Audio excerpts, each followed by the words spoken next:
I'd like to call the Parks and Recreation Committee meeting for Tuesday, January 21st to order. I'd like to welcome everyone, and I just want to take a moment to say we're all part of the very first live stream event for Pembroke City Council. So we've done it, and this is all in an effort to be more transparent and accountable and allow more people to hear what we say and to hear the opinions expressed by all the different members around the table. So welcome, everyone. Are there any disclosures of a pecuniary interest and general nature thereof at this time? Seeing none, can I have a motion to approve the amendment of meeting agenda moved by Councillor Abdallah, seconded by Deputy Mayor Jerva? All in favor? Okay. I need a motion to approve the minutes of the Parks and Recreation Committee for December 17th, moved by Councillor Jackno, seconded by Councillor Reevy. All in favor? Approved. First off, I'm going to ask the Mayor, we have a presentation for Cogeco, Your TV, an appreciation. Mayor LeMay. Thank you, Councillor Finier. And as the Councillor mentioned, today marks an exciting transition for the city, as our committee and council meetings will now be live streamed on the internet for all to tune in. Council and its discussions will be more accessible to the public, as the meetings will be available from anywhere someone has internet access. Our council chamber has been upgraded with camera and microphone equipment to allow for this online broadcasting and make the viewing experience much like as though you were here in person. Access to the stream is available through the city's YouTube channel, which people can go directly to from our website by clicking the green live stream button at the top of the page. Though Your TV will no longer be set up here in person, the broadcast will continue to be available on Channel 12 or Channel 700. Over the years of coverage, there have been a couple of people who have been instrumental in continuing to bring the news of Pembroke Council to the public, and we'd like to call them up to recognize their efforts. So a huge thank you to Tiana Tierney and Trevor Riley for your time and dedication. So Tiana and Trevor, could you come up, please? Trevor's at the office. He's always working.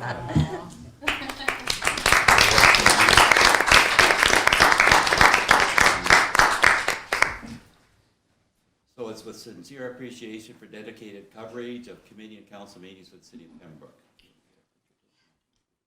Thank you. You're welcome.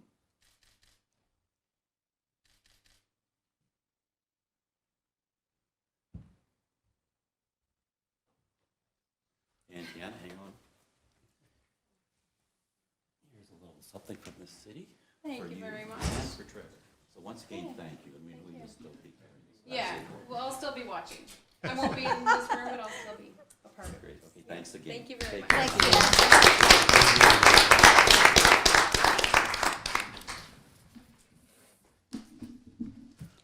Great community partner. And speaking of great community partners, we have a presentation tonight from the Pembroke 50 Plus Active Living Center. Welcome, ladies. And you can introduce yourself, please, to the general public that don't normally watch. Okay. My name is Mika Mahood, and I am the president of the Pembroke 50 Plus Active Living Center. The report tonight is a report that's required by the city, but we wanted to include everyone tonight. It's the strategic partnership. This finishes year 2 of our 3-year strategic partnership. The center in this past year has partnered with others in the community, providing space and resources to 2 evenings of AA groups, Thursday evening yoga, Pembroke Public Library, Champlain Trail Museum, Renfrew County 55 Plus Games, the Royal Bank, and the Canadian Foundation for Economic Education. The center received its official confirmation of its name change on March of 2019. By quickly looking at the stats, which you have in front of you, you will see immediately, or you will take immediate notice of the increase in the participation of our active programs. This fits greatly with our objectives to help our older adults stay physically active and socially connected within their community. The PowerPoint presentation tonight is in regards to our stats, and our statistician, Lynn Miller, who's also on the board, is going to give you the PowerPoint presentation. And then we both welcome any questions after that. So Lynn, You want to hand me your little ticker? yeah. Thank you. Thank you.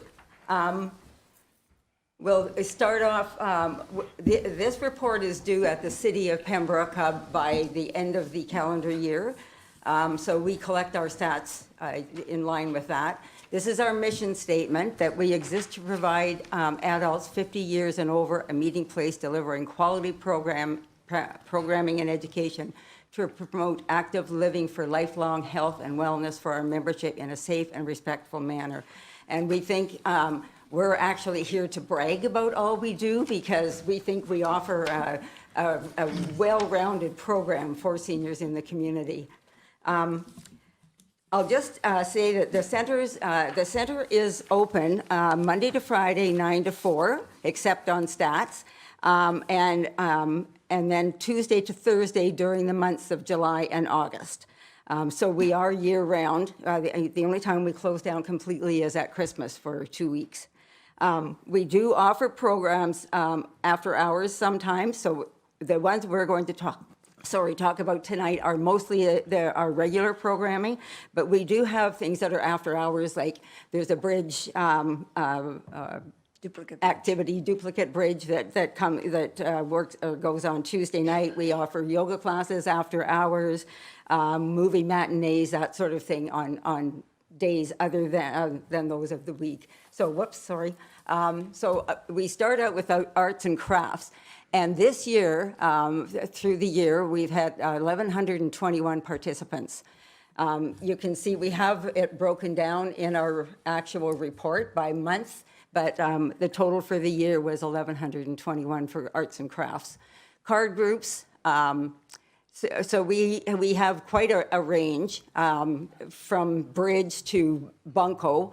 And bunco is, it's something I had never heard of before I started going to the center, but there are a lot of our more elderly people who play this, and they blow whistles and ring bells, and they have a ball. It's really kind of neat to watch. So we had 2,790 participants. So clubs and education. So we have a book club, we have a chat cafe, we have memoirs and personal essays, and these clubs meet once a month. So we had 165 people participate in that. We have a volunteer who gives computer lessons. She's available most Wednesdays. So we had 41 people come in and take computer. So this is what we're quite proud of having developed over the last couple of years. We have a lot of fitness and active living. So let's get fit a bit as more of a stretching and weights. Line dancing, we have quite a few people into that. So now the active fit 4 days a week. We have had a number of instructors certified by through a program under the University of Western Ontario. And so the people who lead this activity are certified or in the process of being certified. And it's very popular, as you can see. We've had 2,075 people participate over the past year in those 4 days. Tai Chi is popular. Walk in a hike with nature is something we do out of the center. And in the summer months, the nicer months, they actually hike at various areas throughout the county, not just in Pembroke. They go all over the place. And in the winter, they snowshoe. We have yoga 3 days a week and Zumba Gold. So as you can see, 5,011 participants is quite impressive, I think. Then we have games, carpet bowling, and it seems to be increasing in popularity. Darts, we have darts 2 days a week, table games and table tennis for 780 participants. There were 20 different seminars and special events with approximately 487 participants. And you can see on your on your report that these range from cooking classes to seminars about wills and powers of attorney. And so, you know, it's very important to us that people are able to, you know, continue their education and, you know, participate in items of interest, topics of interest. So they are quite popular. Social and fundraising events. Social events, Diners Delight, members that go to that choose a different local restaurant each month and enjoy an evening out with others. We get probably anywhere from 22 to 28 people go to that every month. Sunday afternoon movie viewings at the center, various bus trips, and of course the annual Christmas dinner and dance, which is always sold out at the Legion. And then we have a number of fundraising events also, our annual garage sale, the Victoria Christmas tree, tea, and trivia night, 848 participants. So our total number of participants last year was 11,243 to the programs that we offered. So that's a significant number of people that come through. So I think you had, there was some questions before about fundraising or our revenue. So we did a breakdown of our revenue. So our income last year was $170,057. The Ontario and municipal government contributed 46% of that. So 8,400 was from the city of Pembroke by the strategic agreement. The rest was from the government of Ontario. Our own special events and fundraising. So as I said before, the Christmas dinner, the trivia night, all of these fundraising events, we raised 34% of our funding ourselves.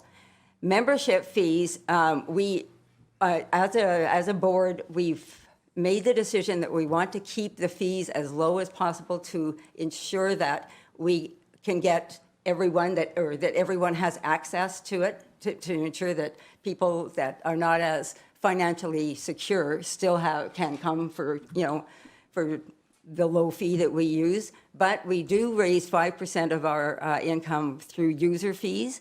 And the user fees, they pay a certain amount for every time they come to a function or to a program and you know, that's, anyway, and donations are 6% and hall rentals 2%. So that's 100% of our revenue where it comes from. So last year, our membership for 2018-19 fiscal year was 597. 52.1% of our members live in Pembroke, and 24.6% live in Laurentian Valley. And the rest are, you know, Westmeath, Beachburg, the rest of the area. So we provide 15 physical fitness activities a week, and our non-physical programs provide connections with others as well as many education and information sessions. So in the 2018-19 fiscal year, we logged approximately 940 hours of use at the center. 1,940. Did I say 9? 1,940 hours. And we want to give a shout out to our volunteers, which we couldn't operate without them.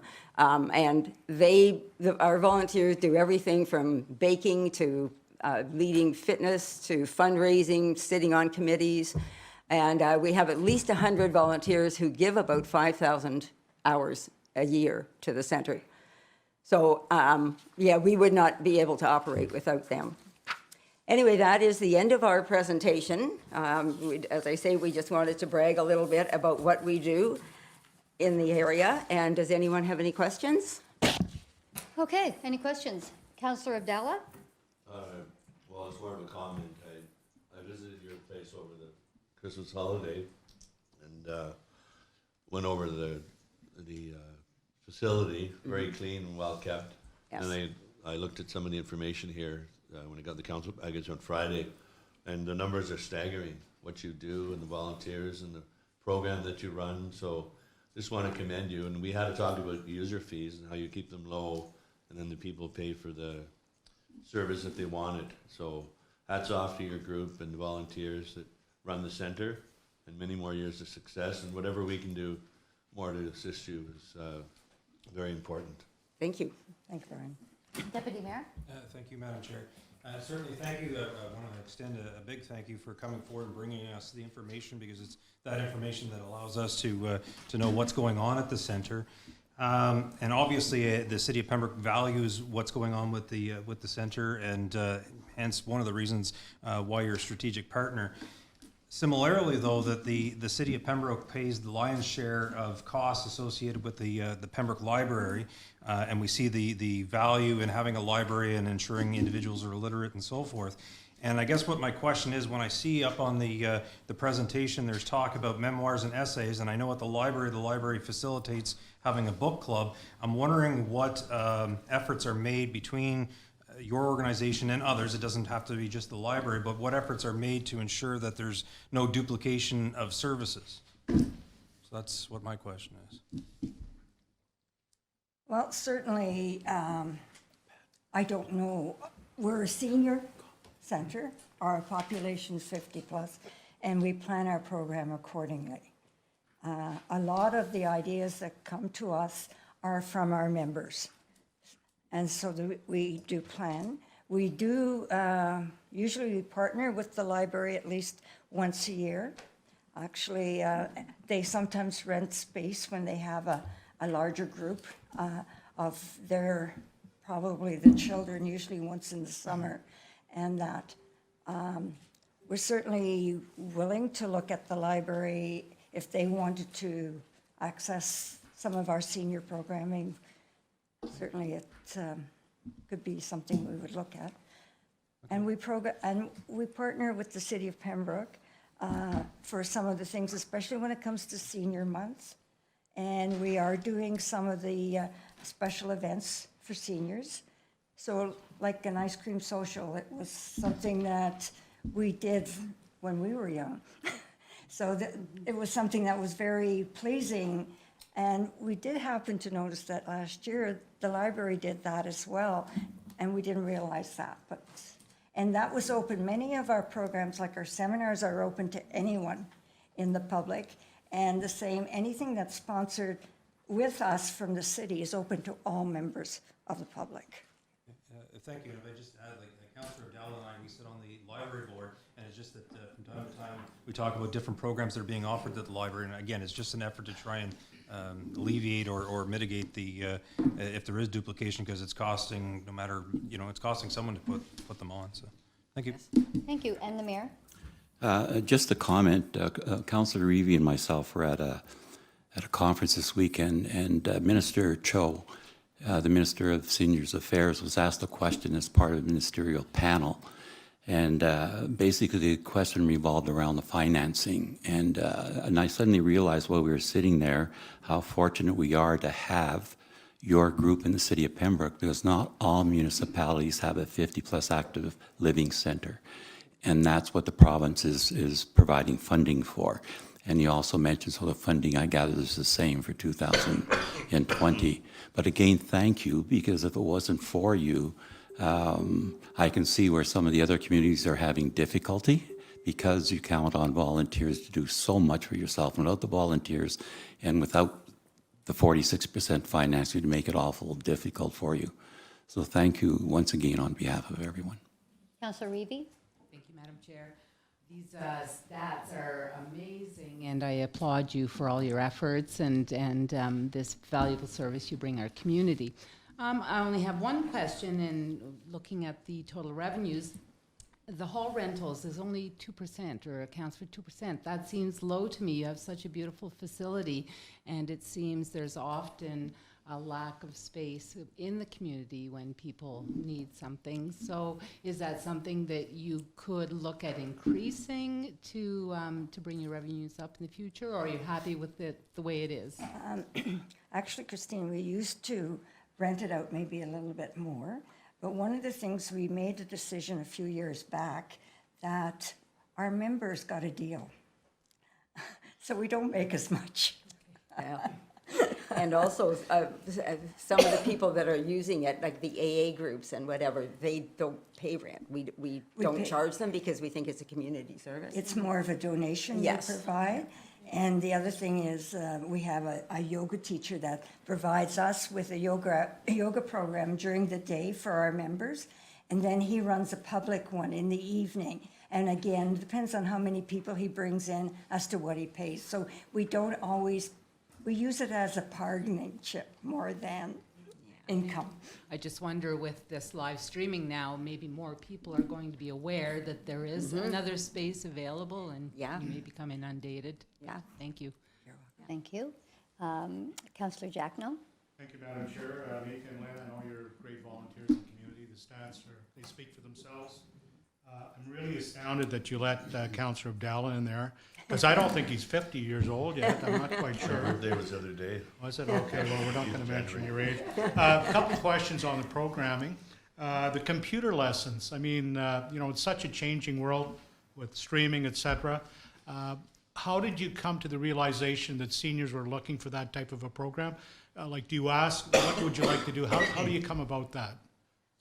Well, first of all, we had a gentleman that was providing programming, and we did ask people what they wanted. He got ill. That's all. That happens to a lot of us. And we're just not as available anymore. So one of the girls that actually retired from the library is volunteering her time. And what she's doing is a one-on-one. On Wednesday morning, if she fills the 3 slots Wednesday morning, she's willing to stay Wednesday afternoon. So people can bring their problems. They can bring their laptop, they can bring their iPad or whatever, and she will help them through it. So it's more of an individual, Very good. one-on-one. 2 little wee things. The seminars, how was interest in the seminars, how did that come about? Was it from, were people looking for space? Were you out there soliciting people to book your place? How did that come about? A little bit of both, I think, Ed. The reality is, I don't know if you remember back to 2008, 2009, we had our... I can remember that vaguely. Yes. Can you vaguely remember that? We had an Horizon grant, and that was part of where we started, again, offering seminars, because and part of the money that we planned was to ensure seminars. And we've really continued, and actually those are some of the things since the strategic partner that we've partnered with the city on, because they had to spend some of their Horizon grant that they hadn't spent. Also, your fee. How do you what is the fee for a year? Does it cover all of your programs, or can people pick and choose? Is there a carte blanche where you say, if you buy this, that covers everything? How does it work? No, we don't have anything like that. Our membership is $20, okay, and that's to be a member. Any activity that you come to, if you come to the Fitness 50 Plus, it's a $1 activity. You have volunteer people running it, then it's your $1 activity fee. Well, you know yourself, you did Tai Chi. Very good, thank you. Thanks. I'm going to make a comment from the question from the chair. In regards to the programs, I know you work close with the Recreation Department, and sometimes we fund a program or an activity through you because you have the members. Is there a charge for those activities? So if we've paid for it, the city, and we're saying, okay, you guys host it, do you charge additional for those programs? It depends, right? Yeah, It depends really on what it depends is. what it is, and whether it's completely covered or not. One Yes. of the things I know, like the Ice Cream Social, they had partnered with us the last 2 years, and I think they charged $2 for that, because we did get some additional things like a DJ. Okay, and okay. that So kind if of you thing. don't have any additional expenses yourself, generally, it's It's covered. free? Yeah, it's Okay, that really was my only question. Most of our seminars and education is free unless they charge us a fee to put the, And then you know, have to put it pass on. along. That's right. Yeah, absolutely. And it's interesting that, Or $1, sorry, Yeah. $1 activity fee. it's interesting, 24% from Laurentian Valley, 50-some% from the city, but over 20% is from other communities. Oh, yeah. So that's interesting, Yes, and it's yes. a great attribute for the Yeah. city to be drawing these seniors in. That's right. You know, they Yeah. go shopping, they have lunch, and et Yeah. cetera, et cetera. Exactly. So thank you for contributing to not just the the lifestyle and the well-being, but the economic factor. So, Councillor Abdallah, one more comment? I just had a quick question. The arts and crafts are interesting.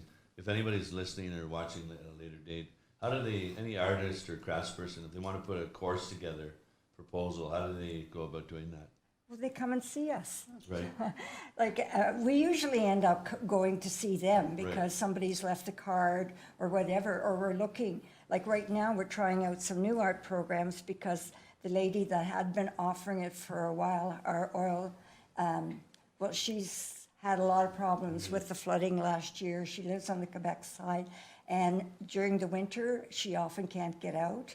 So the reality is, a lot of the times we were left without somebody there because she couldn't come in. So this year we did chat and we decided that maybe during that period she shouldn't be there, and then if she wants to come back later in the spring. So you're always open to adding new programming? Oh, definitely.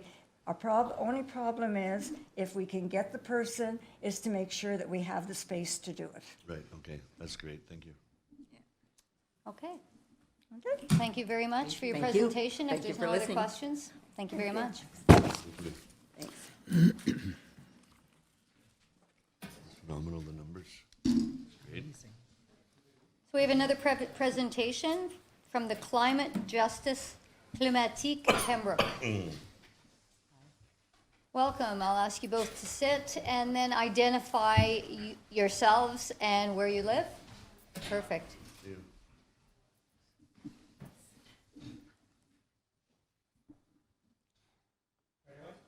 We'll wait till Sean's.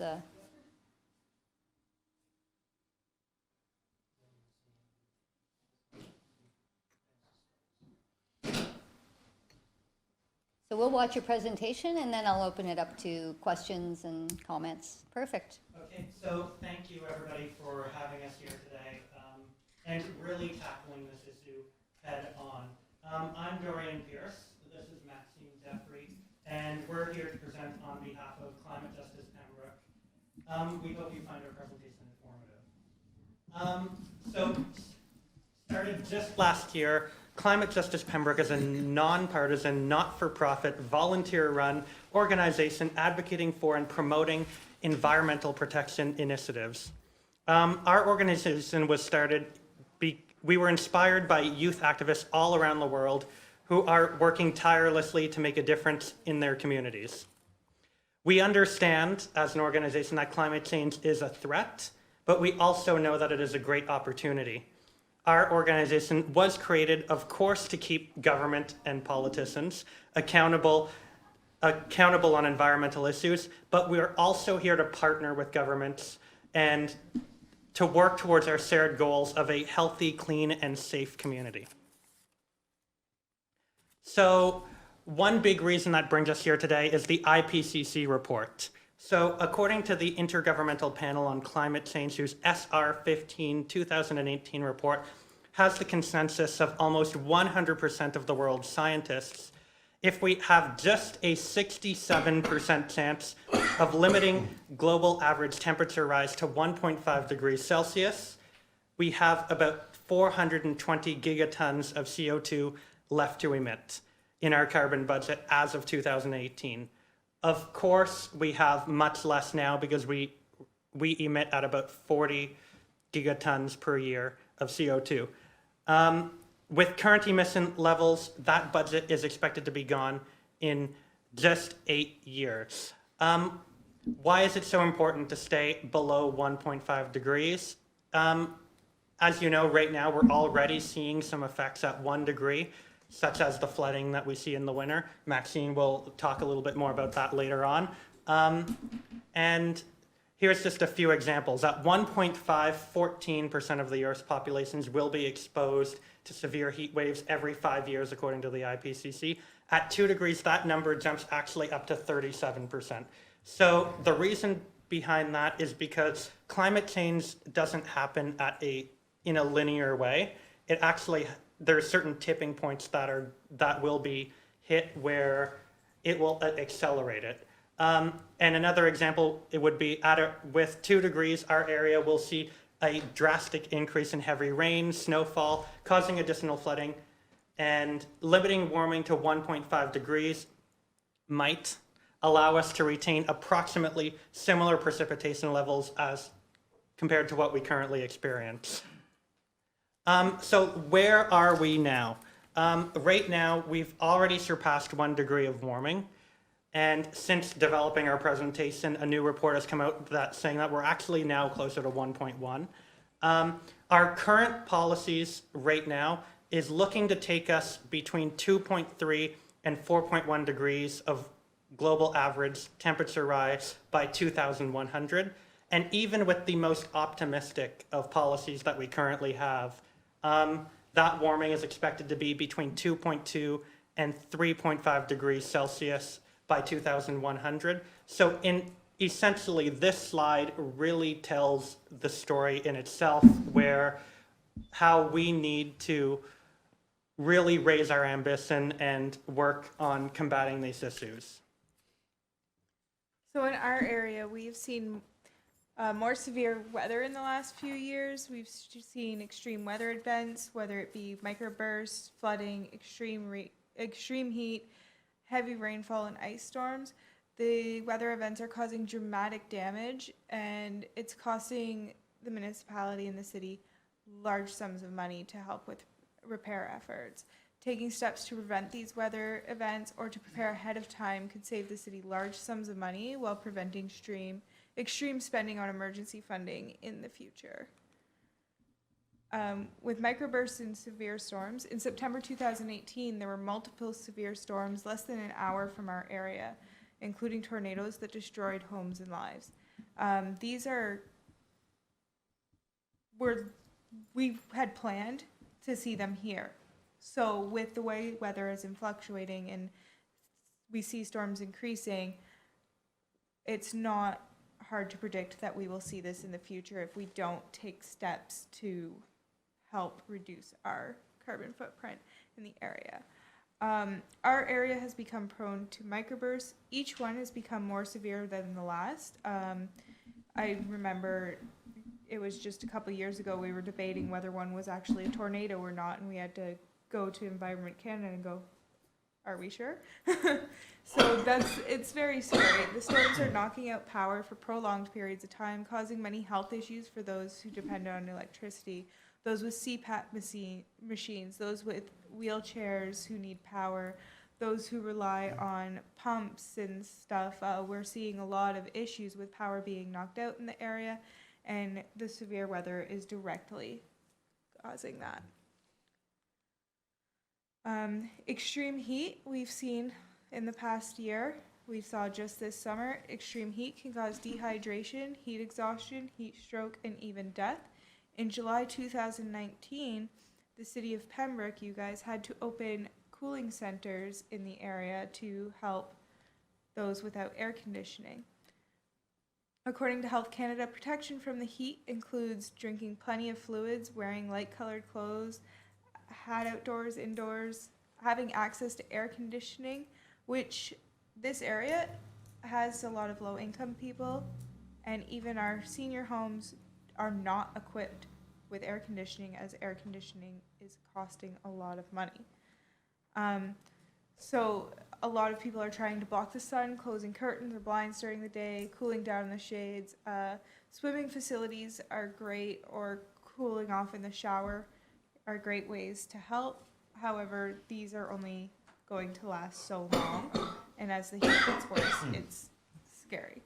At a local level, we know we cannot change heat waves, but there are steps we can take to help lessen the severity of these events for our local residents. And we all remember the flooding. This picture you'll notice is Doran Street just this past spring. I was in that picture somewhere. So heavy rain and snowfall are direct causes of flooding. We saw this report put out by Environmental Canada.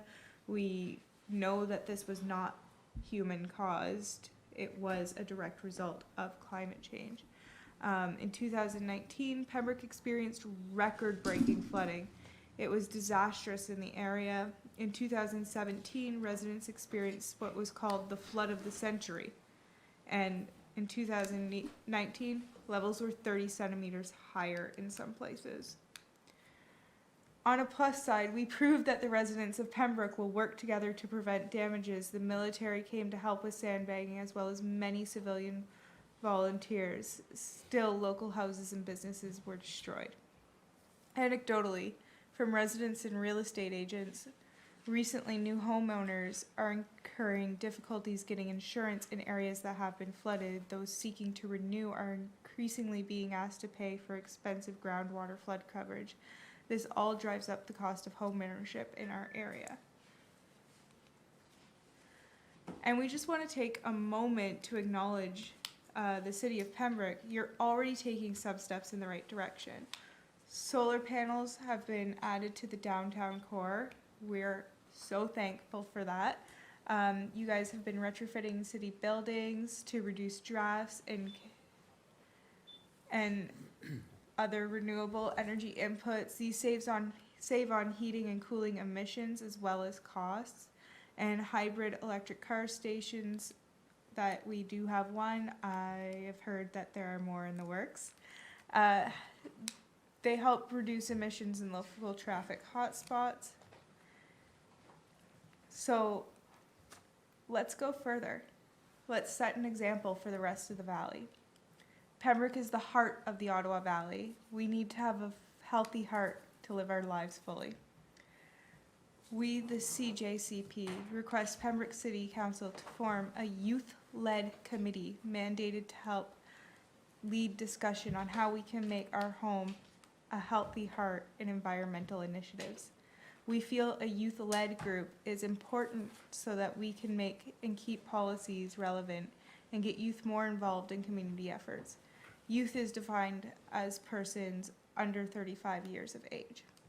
This committee would bring forth an action plan containing adaptation and mitigation measures to help all our residents cope with current and upcoming environmental challenges. Adaptation is about moderating harm. Mitigation involves reducing the cause of the harm. And we're now going to move to questions, but before we do that, I just wanted to invite Ann Paul to join us. Ann. And Ann has been involved as a community volunteer with the Council of Canadians during the past decade and is a researcher, organizer, and activist on environmental issues. She is one of our advisors and actually joined our group last year with us after seeing one of our rallies that we held online in the local media. Thanks for inviting me up. They really don't need me here. I'm just back up, and tell them that you're doing great, okay? I'm the deputy grandmother. Okay, so I'm going to open it up to questions. Personally, from the chairs, before we open it up, I want to thank you. I'm so impressed. And, you are our future. And it's nice to see young people engaged, in improving our world. And so I'll open it up to Councillor Reevy. Thank you. What a wonderful presentation. You are both amazing and with your passion for the issue. It's like you say, a worldwide issue. I am in full support of establishing a youth-led committee. That sounds like moving in the right direction as far as our community is concerned, so that has my full support. Just to make a comment again, referring back to the conference we were at, all the municipalities in Ontario belong to what's called AMO, the Association of Municipalities of Ontario. Every year they set up a strategic plan, and this is the first year where they've put in climate change and the environment as one of their strategic priorities. I think they picked 5. And basically it covers everything you had up here, that all of a sudden people are realizing that this is a real issue. So I was pleased to see that all the municipalities were going to become involved. But thank you for the presentation. Councillor Jackno? Madam Chair, I'd like to thank Dorian, Maxime, and backup, of course. Nice to see young people interested in the community. Not only the community as such here, but the community globally. 100 years ago, according to the Eganville Leader, it was 51 degrees below zero in the Eganville area, which is, phenomenal. So weather perhaps can be cyclical, but I agree with you. Too many changes are taking place that we haven't seen for a long time. And they don't seem to be cyclical. They seem to be occurring on a regular basis. My question to you is, I think, in order for us all to work together, it's got to be a global thing. Like, what do you do with, China and the Soviet Union, who are not part and parcel of coming to the table to support global initiatives that will help the planet? I heard today, however, that China is banning all plastic bags within their country within the next year. There'll be no plastic bags. That makes an economic impact as well on the world, because a lot of nations were shipping their plastic bags to China for recycling. That won't happen now, so we're going to have to be better stewards of our land. So how do you react to the other countries? I mean, we're doing our bit in Canada, we're trying to do it, and these guys are sitting there saying, we're not going to do that. What is the impact on the world? Yeah, go ahead. So, our group itself is focused very locally, but there are thousands upon thousands of groups just like us working to make it better all over the world. And you see they make headlines on their activism, and they're all youth-led. And so we're hoping that if enough of us globally can make a difference locally, it'll have a worldwide effect. Youth matters, and you'll do it. Thank you. Deputy Mayor. Thank you, Madam Chair. And again, like everyone else has said, thank you for your presentation this evening. In addition to if I can point this out in terms of the operations department, in addition to the items that you've raised in terms of the city of Pembroke, I think that we should be proud of ourselves in terms of from an operational point of view, and I know that each department does different things, but for instance, if this initiative goes through with the electric car charging stations, there's discussions at the table in terms of the operations department in terms of certain vehicles, obviously not our dump trucks and so forth, but other vehicles like the manager's vehicle, having electric vehicles and setting an example. Additionally, in terms of, and I'll put it underneath operations, but when we built the police station, when we built the fire hall, we always had that as a mindset that we're going to build it in a manner that recognizes the environment and so forth. So certainly the city of Pembroke, I think, has made numerous efforts to try and see our way to ensuring that we keep an eye in terms of, or in mind to the environment. But if I can make this suggestion to committee, perhaps instead of making a jump this way or that way, perhaps what the direction should be rather is to get a staff report from Mr. Lapierre that looks at our organization as a whole and how it fits in terms of where we want to go with this issue of climate change. Thank you. If I could make, Councillor Abdallah? So, thank you. Thank you for coming. Excellent presentation. We talked about the book by Tim Flannery that I showed you at the beginning of the meeting. 2005, Australian scientists knew that this was coming. In fact, in the 70s, scientists knew that we'd be in trouble if we didn't lower carbon footprint. Echoing what the Deputy Mayor was saying, the aquatic complex that we hope to get our grant for and build is going to be environmentally friendly and up to date with trailblazing energy efficiency. Today I was on Infrastructure Canada website, and I read about all these cities getting electric bus grants from the province and the federal government. So I emailed the mayor. There's another intake coming up this year, so hopefully we could partner with Laurentian Valley and get my vision is we have some kind of a transportation system, green energy with electric buses, but it can only happen if we have another municipality and funds from the federal government. We can't do it on our own. So those are some of the things we can do to lower the footprint, and I fully support Pembroke being declared a climate emergency. City, along with over 400 other municipalities across Canada, and integrating a climate action plan into everything we do with the city. So fully support that. If I could speak from the chair. Again, I commend you, and yes, we're a small municipality, and your group will be a small group within the municipality. But I really think that if you throw one stone into the creek and it has a ripple effect, that things can happen. and that we as a municipality can be leaders and we can show ethical decisions and responsibilities to other municipalities, and that too will ripple. So I support your recommendation. I think it's great that it's youth-led, because maybe you can attract other youth. And if everyone starts to adopt this frame of mind, the leaders of tomorrow will all have that frame of mind, because you are, let's say, like our future. I do agree with the recommendation the deputy mayor had, though, is that you work with the CAO and sort of come up with where does this fit in the organization? Could they be a subcommittee advisory to us? I would have offered to sit on it, but I'm a little over 35, so a little old. But, you know, we can work with you, so. Our idea is that it is led by youth, so that That's right. anyone can sit in Right. and be members, but that the person chairing it would be a youth. Would be a youth, okay. So I agree, and so again, thank you, thank you.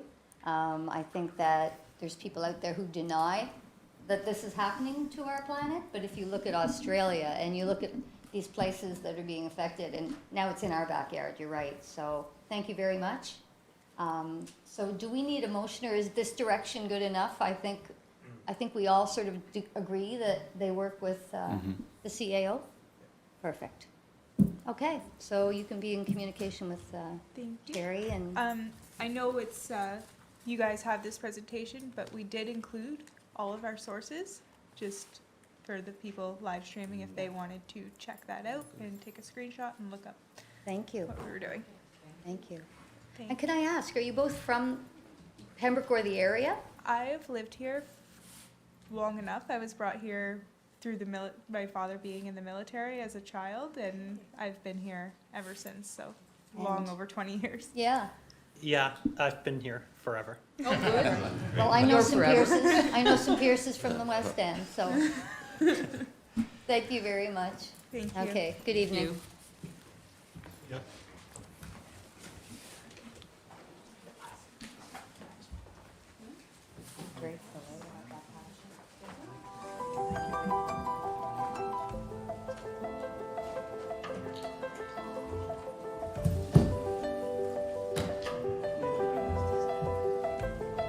So next we have a sign request for 2 International Drive with Kenny Craft Spirits.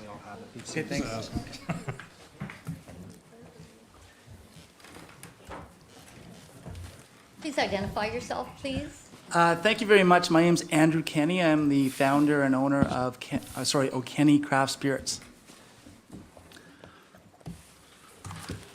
I'd like to acknowledge Sorry, go ahead, sorry. I'd like to acknowledge the last 2 groups. They're very organized and have a very good presentation.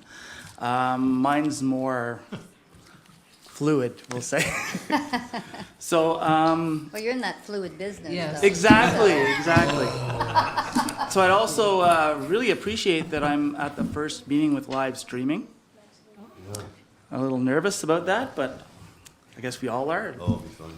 So I'll just give you a background. The reason that I started the distillery is because I found out that the crops, the farmers in the area were not getting good prices for their crops. You'll probably notice when you drive down the highways, you'll see more and more fields that aren't being used, or they're being used inefficiently, and they may have bales of hay in them, and they're sitting there, and the second cut is growing up around them. So we've got this awesome land that we're kind of not using the way it should be, as well as it should be. So I want to help the farmers, give them another market to sell their crops. And believe it or not, spirits are all made from crops made locally right here in Renfrew County. The best quality malt barley ever produced in Ontario was produced last year in Cobden. So that was a big push for me to do this. The positives about working with the city of Pembroke is, first of all, they were very accommodating. Heather Salavari, with open arms, showed me properties all over the place, and that's the reason I'm here. That's why I bought a property in Pembroke. And the involvement from the councillors, I think most of you are my friends on Facebook, I believe.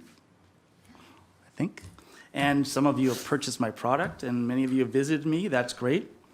The friendliness of the staff, when I first came in, it was great. Those are all positives. And they're eager to offer assistance. So the reason I'm here is because I think there was a miscommunication on my first attempt, my first proposal. I believe that I had an agreement with the city when I purchased the property, that with the large sign that's in front of the property. I believed I had an agreement, so when I made a proposal, I was basically asking for your involvement in it. I thought there was an agreement already, so I think I may have worded everything like I was asking. So I'm just going to read from the letter I sent to council, and all council has. So I believe that there was some important factors that may have been overlooked by or not presented by council to council for my original proposal. I believe that my proposal was simply following up on an assurance given to me by Heather Salavara before I purchased the property. Heather Salavara represented the city when she showed me the property in December of 2018. She assured me that if I purchased the property, I would have full use of the sign that was situated directly in front of my property on the road allowance. Or the city would remove the current sign and allow me to put up my own sign. The back of the sign is actually pretty much on the property line. My mother and uncle were also present, showing support. They participated in the discussion about the sign. They both provided letters recalling what they heard Heather Salavara say about the sign. And I can present these. I've got them with me if you'd like to see them. The most common question I get from potential customers is, I see your sign when I drive by the Welcome Center. Where are you located? So this is a problem right from the beginning. They don't realize I'm actually located there, that I purchased the property. The Welcome Center is a well-known landmark in Pembroke because of its location and attractive design. I was told by one person it's the sexiest building in Pembroke. So I added that to this. Our target market is residents of Renfrew County, and in particular, Pembroke residents. And very few local residents find it necessary to visit their own local Welcome Center. It is a building that almost all locals know and recognize, but few have ever visited. It is extremely difficult to attract local customers to turn off Paul Martin Drive to visit a building that has never been used to serve the local general public. It is much more difficult than one would expect with such a prominent location. The CDFC, Community Development Future Corporation, had full use of the sign when they were leasing the building up to the fall of 2014. I remember this, and Google Street View images confirm this from the 2012 photo that I have presented in our package, which shows that only the CDFC was advertised on this sign. So the CDFC left the building in the fall of 2014, and the sign was changed after this. And you can see also what it was changed to. It currently directs visitors to go to the 2 hotels for visitor information and displays the hotel sign at the bottom. Many people don't understand this sign because they glance at it quickly to only read the large print and see the massive question mark. Even before we had started renovations, we had visitors coming in and asking for maps or information. My plumbers handed out 3 maps in a single day while they worked. On one day recently, and this was written quite a while ago, so this was in probably September, maybe August, 26 visitors on a single day, they misidentified our building as the Welcome Center. There was no sign remaining on our property at that time that identified us as the Welcome Center. Their only indication that there were there were visitor information, was the large sign in front of the property. I graciously greeted the people and gave out maps allowing them to use the bathroom and told them about local attractions. One lady commented that she was impressed that our welcome center had a bar. I didn't know what to say to that. Without making an obvious change to this sign, most local people that drive by regularly will not notice any change in the use of the building.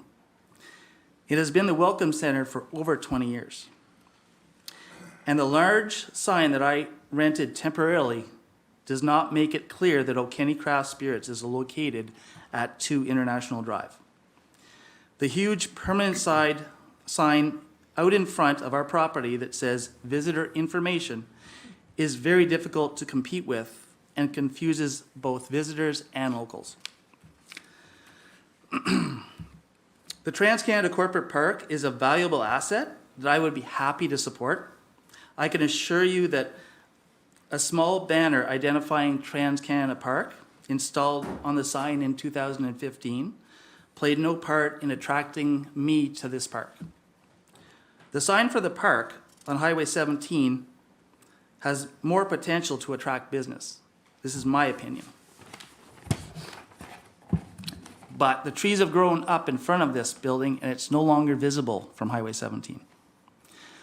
If prospective buyers stop in and ask me about my experience with purchasing property in the park, I hope I can recall some positives to encourage them to purchase property. The CFDC was a tenant, and the city gave them the full use of the sign in front of their leased property. We were told that if we purchased the property, we would be allowed full use of this same sign as the owners of the property. Or if we chose, the city could remove the sign and allow us to erect our own business sign.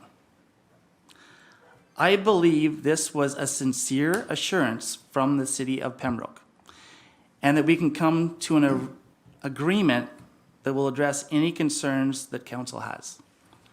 We are proposing that O'Kenny Craft Spirits be given exclusive use of the sign.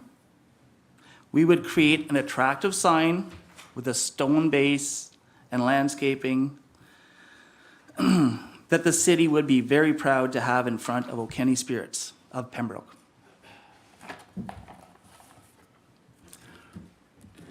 Thank you. Should we open up to questions, or do you have a supplementary report? Well, the since committee the does last- have my report in your package. From the last meeting. And certainly, and yes, this. staff's interest is not entering into a debate here. No. But I can advise that I have communicated with the Economic Development Officer, whose recollection does differ slightly from what has been proposed to committee thus far. There certainly was discussion about that sign, but at no time I'm advised that the assurances or guarantees or anything was provided with respect to taking over the sign, which is not located on the property that was sold, but on city property which is adjacent to it and is approximately 60 or so feet at least from the entrance to this property, from the driveway to it. Okay, so, thank you for clarifying that. I will have comments, but as the chair, I will wait till the other comments are over, sorry. Yes, I failed to also advise, this is a matter of reconsideration.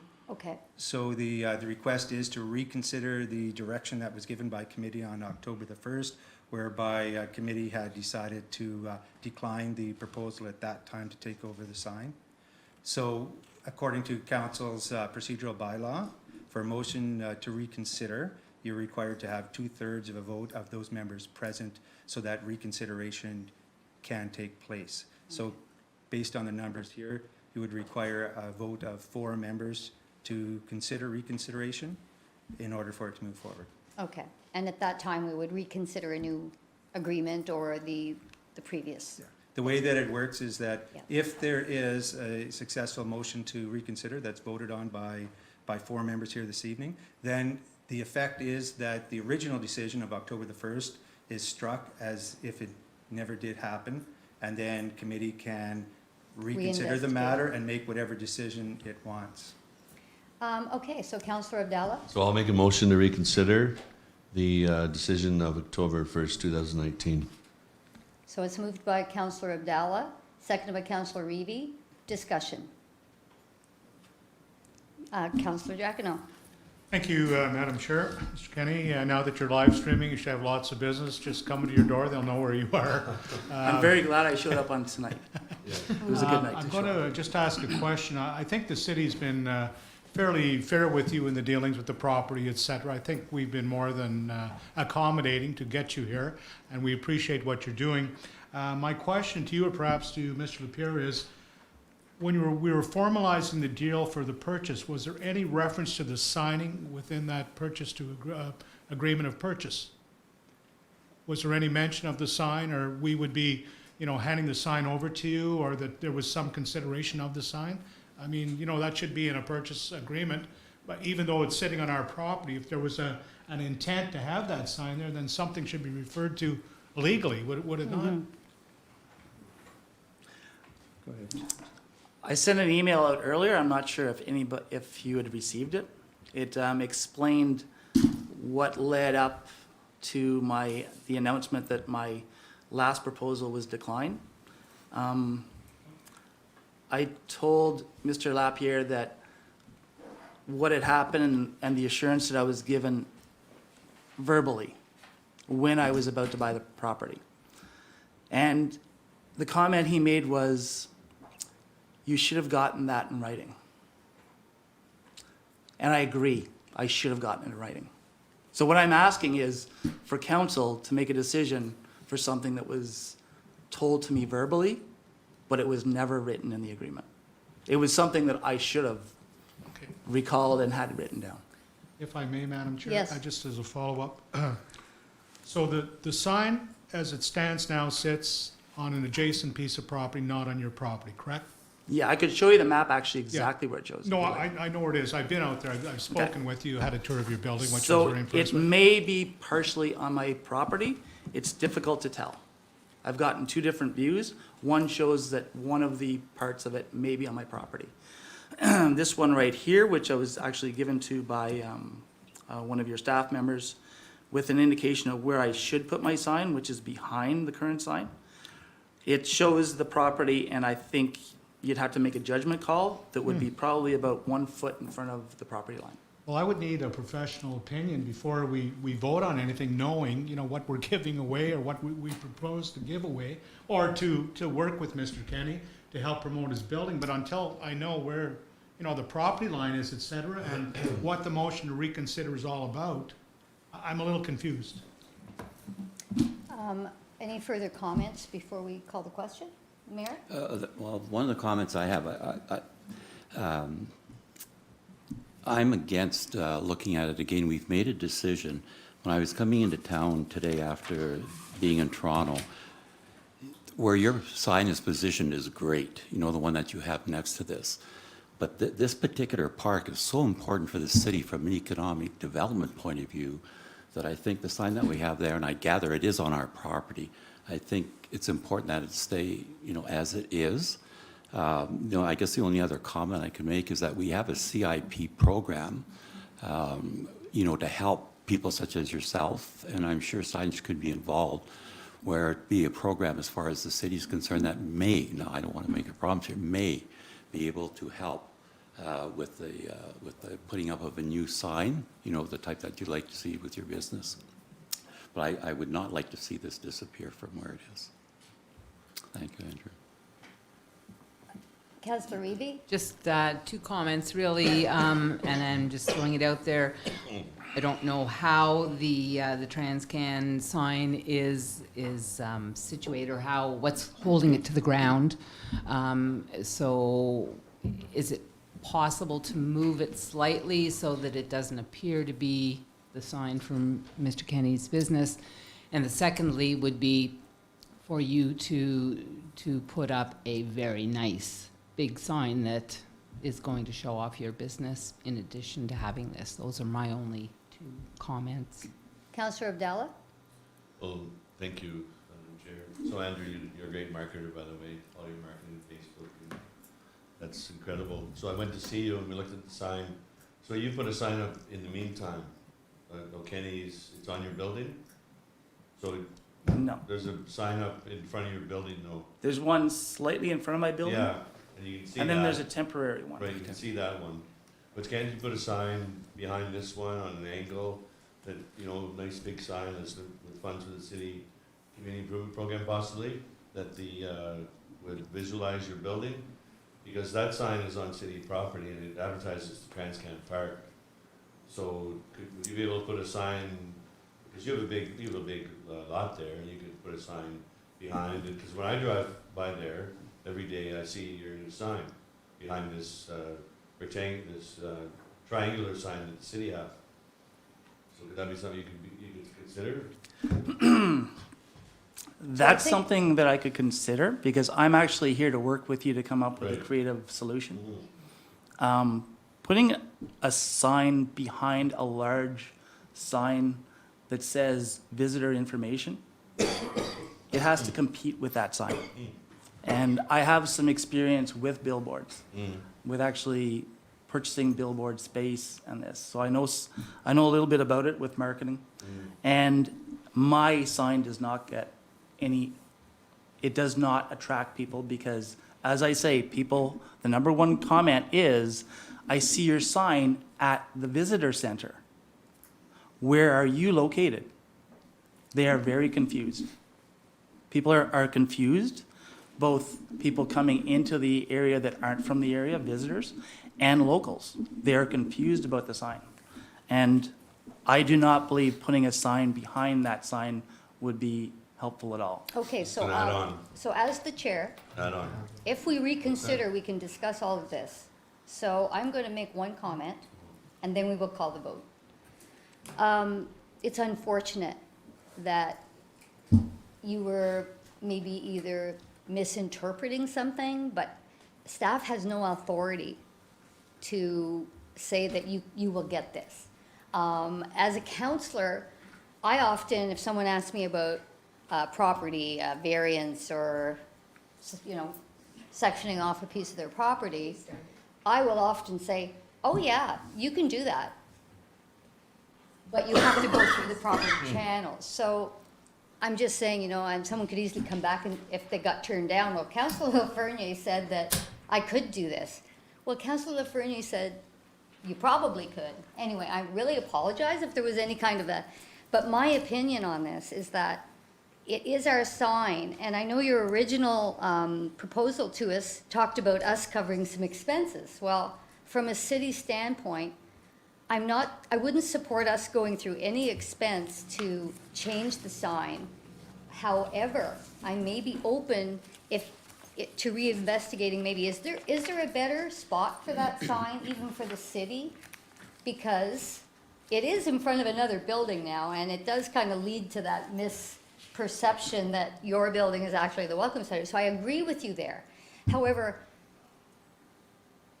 would you, and the vote hasn't taken place, but I would be interested if there was no expense to the city to move the sign or change the sign in any way. I would be open to relocating it slightly to improve the site triangle to your property, but that would be it. Because I don't think we should bear any expense for something that isn't broken for us entirely. So that being said, I am going to call the question for reconsideration where all these things could be talked at in future if needed. Could I just say one last thing? I think you. I think Is it you can, okay? You're the chair, man. you can say something very brief. Okay, so actually, it looks right now like it might be a negative answer. Actually, would it be possible to put off your vote? One thing I should say is I don't want the city to spend a dime on this. I don't want the city to spend a dime. That So would my come up first in- proposal, yes, it was actually about staffing for a different reason, but not on, yeah. And it was money for the sign. But anyway, let's call the Yes, but I was question actually and see where putting this something out goes. and accepting less. Let's call the question, and that Okay. could all be. So, we don't need a recorded vote on something like this, so I will call the question. All in favor of reconsidering Mr. Kenny's proposal? Against? Defeated? So. Okay, I'm sorry. Thank you for your time.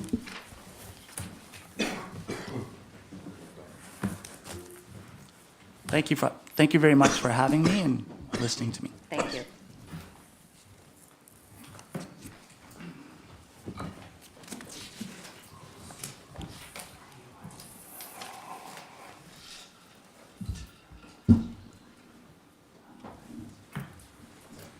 Okay, Ron, Options Skilled Trades Fair Request 2020. Okay, thank you, Madam Chair. Committee direction is required on request from the organizing committee for the 2020 Options Skilled Trades Fair for the city of Pembroke to provide the use of the Pembroke Memorial Center on Wednesday, May 13th, 2020 at no cost. So the background, the past 11 years, the city has hosted the annual Options Skilled Trades Fair at the PMC. This one day is set aside to let students have hands-on look at various skilled trades and apprentice opportunities. Schools from across Renfrew County also participate in various competitions pertaining to the skilled trades. City staff provide most of the labor required for setup and teardown of the event, which in the past required 2 days for setup and 2 days for cleanup. There is a cost to the labor component for this event, which has been funded through the O&M budget of the arena on average of $7,500 annually. Okay, comments? Deputy Mayor. I would move that the request be approved as made. Motion on the floor, second by Councillor Reevy. Discussion? Call the question. All in favor? Approved. Fee waiver request. Okay, again, Madam Chair, committee direction is required on a request from the organizers of the Krista Johnson Memorial Run for Change to waive the fees for Riverside Park on June 14th, 2020. The annual Krista Johnson Run for Change is scheduled in June with over 750 participants in previous years. Monies generated from the run are used for youth programming and service, as well as maintenance and enhancements of the fitness studio. All of the services are provided free for the youth of the community. The revenue loss for the event would be $255. Councillor Reevy. I would move that we waive the fees for the event. for the Okay, we Krista have a Johnson. mover, and I believe Mr. Councillor Abdallah, seconder. Yes. Thank you. Further comments? Seeing none, call the question. All in favor? Approved. Okay, if there's nothing further to come, could I have a motion to adjourn? Deputy Mayor, Councillor Reevy, all in favor? This meeting is adjourned.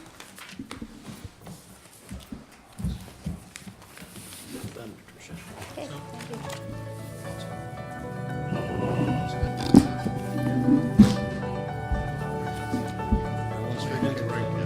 No. Well, I-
opening this meeting of council, I'd ask those who wish, each in your own way, each in your own words, aloud or silently, join in a prayer of guidance over these proceedings. Our Father, who art in heaven, hallowed be thy name.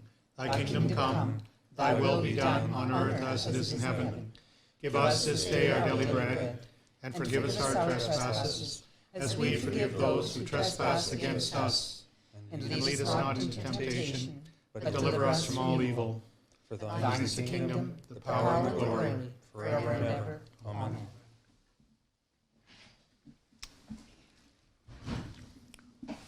Disclosure between your interests and lecture thereof. Okay, our minutes, approve the minutes from our council meeting held on January the 7th, 2020. Councillor Abdallah. Favor?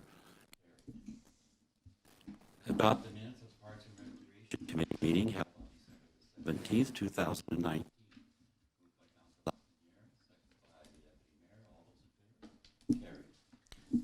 Receiving minutes from Pembroke Public Library Board of December the 19th, 2019. By the Deputy Mayor, second by Councillor Abdallah. All those in favor? Bylaws 2020-05, Councillor Reedy. Thank you, Your Worship. Moved by myself, seconded by the Deputy Mayor, that bylaw 2020-05, a bylaw to enact a zoning bylaw for the Corporation of the City of Pembroke, be adopted and passed, and further that the said bylaw be signed by the Mayor and Clerk and sealed with the seal of the Corporation.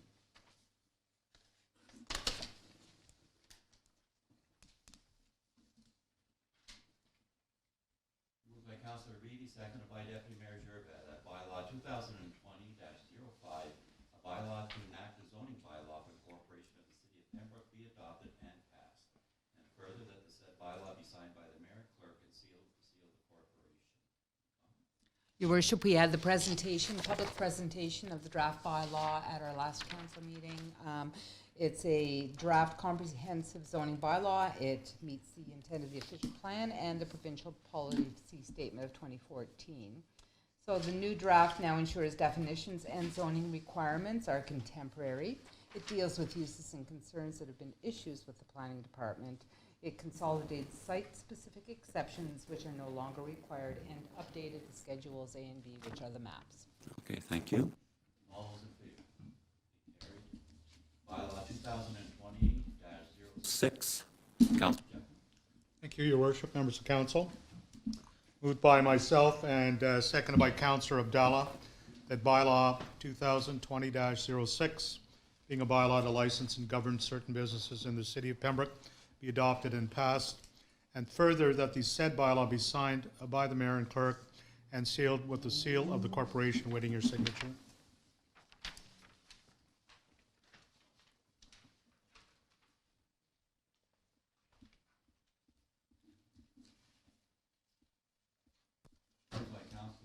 And it was seconded by Councillor Abdallah, that bylaw 2020-06, a bylaw to license and govern certain businesses in the City of Pembroke be adopted and passed, and further that the said bylaw be signed by the Mayor and Clerk and sealed with the seal of the Corporation.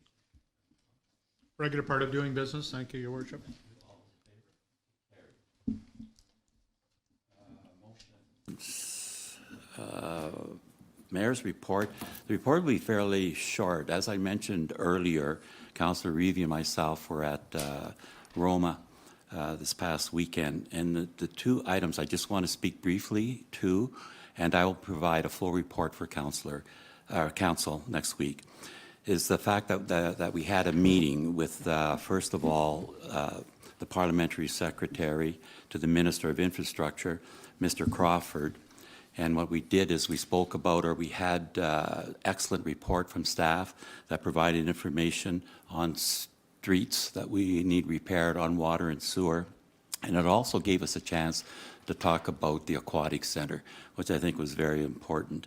And the report was well received, but like every other municipality, I think they had roughly 350 or 400 presentations, such as ourselves, from different municipalities.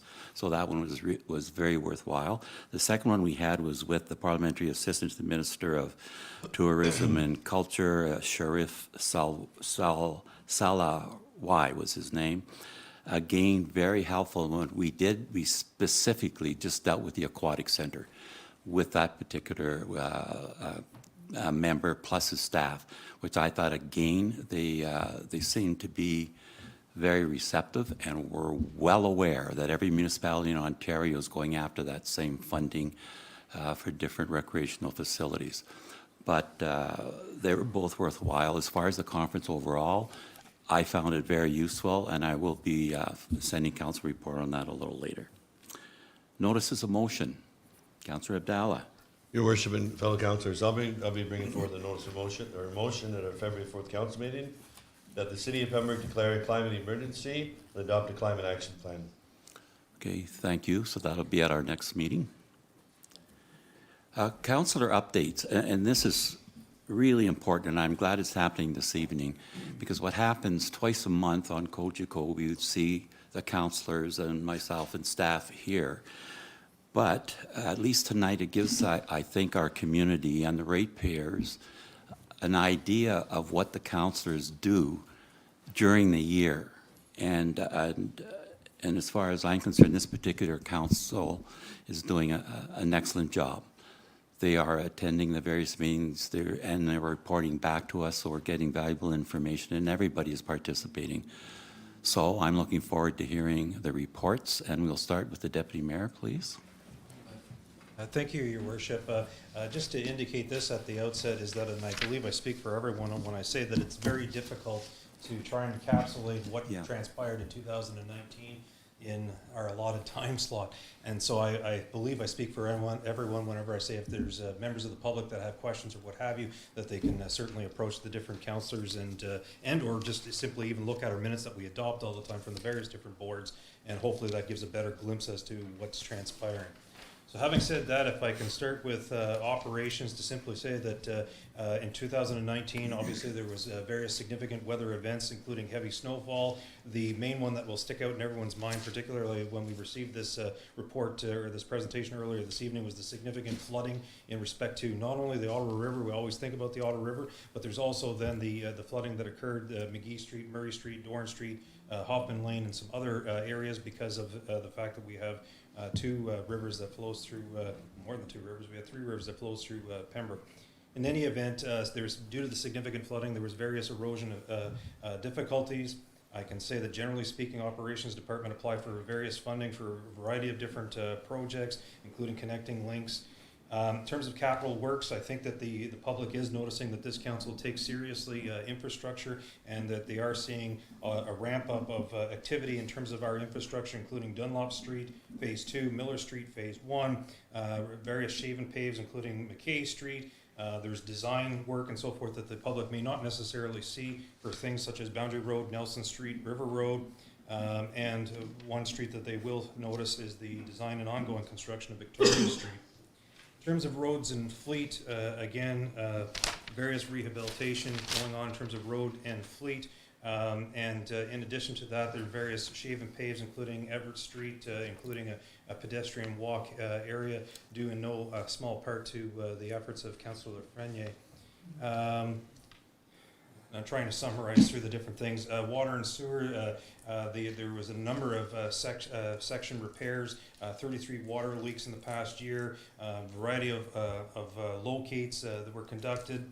Asset management, we often talk about asset management, and I can indicate that is being looked upon seriously. There's various certificates that have been obtained by the manager of operations as well as the capital works supervisor.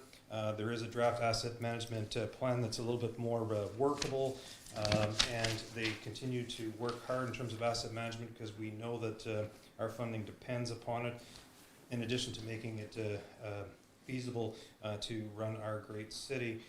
Pollution control plant, we as a council have decided upon cleaning and rehabilitating each of the digesters, and that's going to be an ongoing project. There's 3 of them. And the water purification plant, we know that for the 10th consecutive year, there has been 0 adverse water quality incidents. And just before I leave operations, just simply to do a shout out to our operations department, 2 significant snow events over 2 weekends, and they've done a terrific job at that. In terms of the library, just to simply say that the library report is out, and as I indicated at the previous meeting, that Ms. Chantal Leach provided a presentation. This just encapsulates it and puts it in booklet form for you. Needless to say that the library is being well used by the various patrons, and that over 86,000 people visiting the Pembroke Public Library in 2019, and over 111,000 items that were checked out. So if I can provide that to Mr. Lapierre, if I can provide the operations full report to Mr. Lapierre in case anyone has any particular questions. To touch on Ottawa River Energy Solutions, I can indicate that had another great year supporting the municipal stakeholders and shareholders. ORES continues to offer services in fiber, hot water tanks, recoverable work, including assisting projects like the Victoria Street project that is ongoing. I can indicate that solar revenue remains constant, and something to take away is that ORES has provided dividends and interest to Pembroke, being the majority shareholder, since its inception of over $677,000. That's $677,000 that we didn't have to raise by way of taxation, that came because we own Ottawa River Energy Solutions, and it is in the business of not only helping the shareholders, but at the same time making money. One initiative that we heard about, and we're going to hear a lot more of shortly, is that the grant application went in due in no small part to the operation and to the partnership with the City of Pembroke for electric charging stations. So I'm ecstatic about that, and we'll see how that unfolds. If I can touch on the Pembroke Police Services Board, again, the board continues to regularly fulfill its mandate in providing oversight, ensuring adequate and effective policing. We continue to look at statistical information provided by the inspector. The board is now undertaken to perform and prepare a community safety and wellness plan. We have now, as we know, hired Mr. Finnegan as the consultant. The board continues to look at various initiatives, including the property identification program that your worship was there 2 Wednesdays ago, together with Councillor Reevy to kick it off. There's going to be a report coming forward on the needle drop boxes. Phenomenally successful project, but a full report's going to come forward. I'm not even going to try and do that here. As well, the inspector, as part of his yearly annual presentation of statistics and so forth, he's going to come forward with a full annual report. It's a matter of coordinating that between himself and Mr. Lapierre on our behalf. Last but not least, with the absence of Councillor Plummer, I was asked to touch upon 2019 emergency management, sort of a flavor from the operational point of view, if I can say it that way. So as we know, and I've just touched upon it on the operational point of view, 2 different floods, Indian River, Ottawa River, in April and May of 2019, surpassing all previous levels. State of emergency declared by His Worship on May 9th, 2019. A variety of different actions were instituted, and this is going to go to Mr. Lapierre, and if anyone is trying to remember what took place or what happened, but certainly there's a whole slew of different items that kicked in. I know that when I read different individuals in Facebook world or wherever else, and they're wondering what happens in these events, certainly they can touch base, and certainly the City of Pembroke, through this emergency management, is geared up, knows what to do, and certain activities come to be just because they rehearse this, they plan these events so that it's well organized. Needless to say, that ding was to indicate 5 minutes is up. But needless to say, a lot of different things came to be, and again, that presentation earlier this evening, talking about the military being engaged, talking about the residents coming to the step. I know Councillor Giacono, coming forward, filling bags and so forth. That's what that report is about. I understand that an emergency follow-up exercise was held July 16, 2019 to evaluate how the operation went, the protocols, staffing levels, make sure that everything was ran smoothly. I understand that there was a further training on March 20th, 2019, and it engaged All River Power, Red Cross, there was the fire marshals and so forth. Last but not least, simply to say this, that Ms. Sorio wishes to echo that the annual essential level program requirements have been met for the emergency management of Ontario as of November 18, 2019, so we are compliant, we're good. Thank you. I'll ask Councillor Lafreniere. Could you Yes. Thought you were going that way. going this way? Yeah. Great. I'll have a few reports. How much time did you say we had? Couple hours? Okay, five hours? Okay, good. So I sit on many committees. I'll just touch briefly.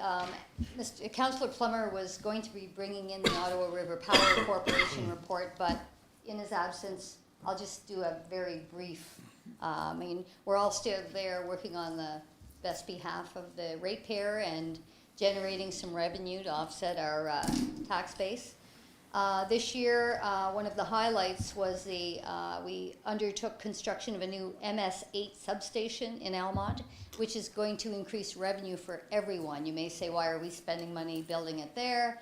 Well, the more power that's generated, we all benefit. And they were really in need because they're undergoing a large expansion residentially in that community. So the existing substation was just not cutting it anymore. So we also had the retirement of our president and CEO, Jane Donnelly.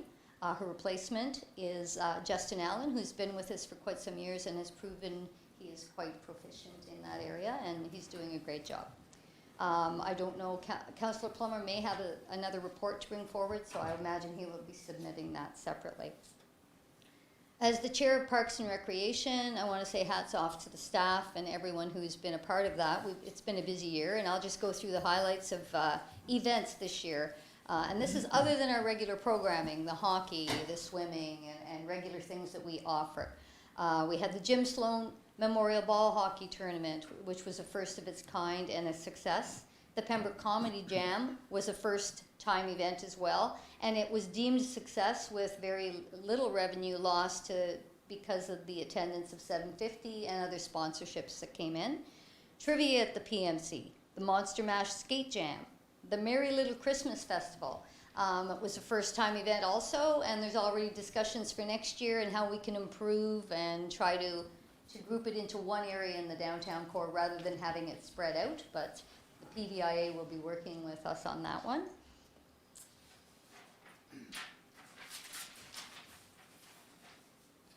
The Flood Appreciation Barbecue. I mean, we know what we faced in the spring, and we had a wonderful barbecue to recognize the volunteers that came out and helped us clean up.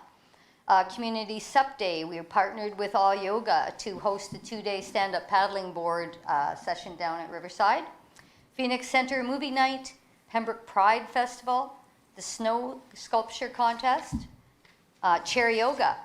Yoga is becoming a big thing. We also continue to offer yoga in the park this summer every Wednesday night. Snapchat Scavenger Hunt, and pickleball, another increasingly popular sport that a lot of people are taking on. Returning events coming up this year will be obviously the Canada Day Snow Spree coming soon, the Upper Ottawa Valley River Race, the ones that we're returning this year, Santa Claus Parade, Downtown Pembroke Patio Party and Shop Hop, Relay for Life, the Jason Blaine Charity Concert, and Yoga in the Park, as I said, and Waterfront Live. So, Recreation Department, all that with very few staff. So I think we're getting a really good value for our dollar in the Recreation Department.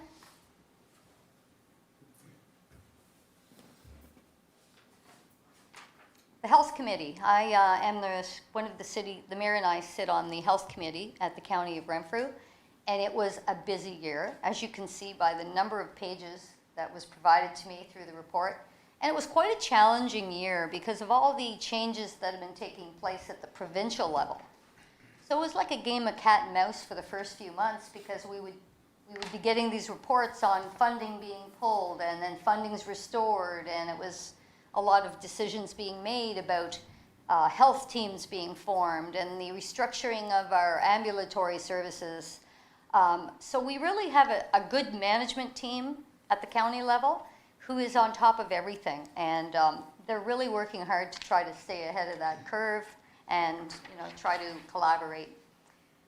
I must say one thing that strikes me sitting on the Health Committee is I am so impressed by our ambulatory services.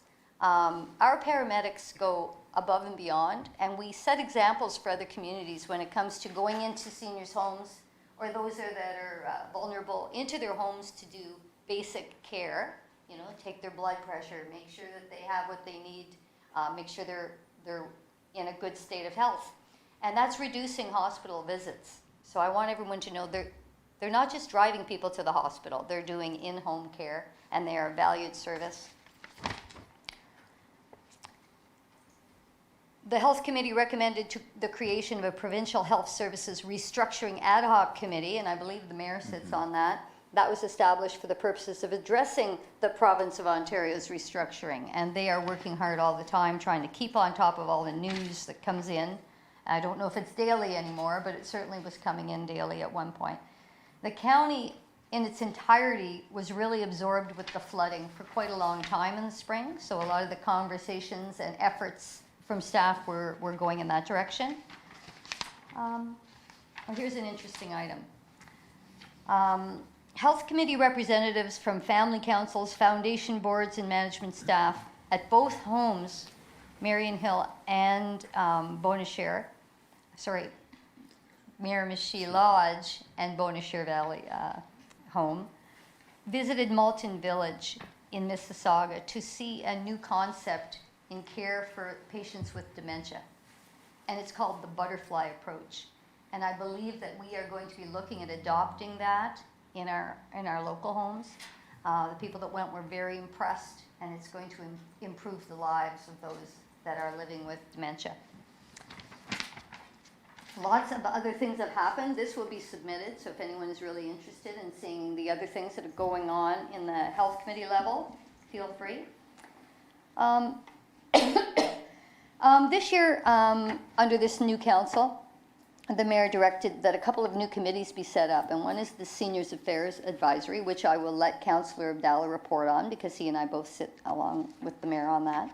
There is also a Parks and Recreation Advisory Committee, and we met several times over the year. We're still developing things, but it's a new committee, so we have placed dollars in the budget.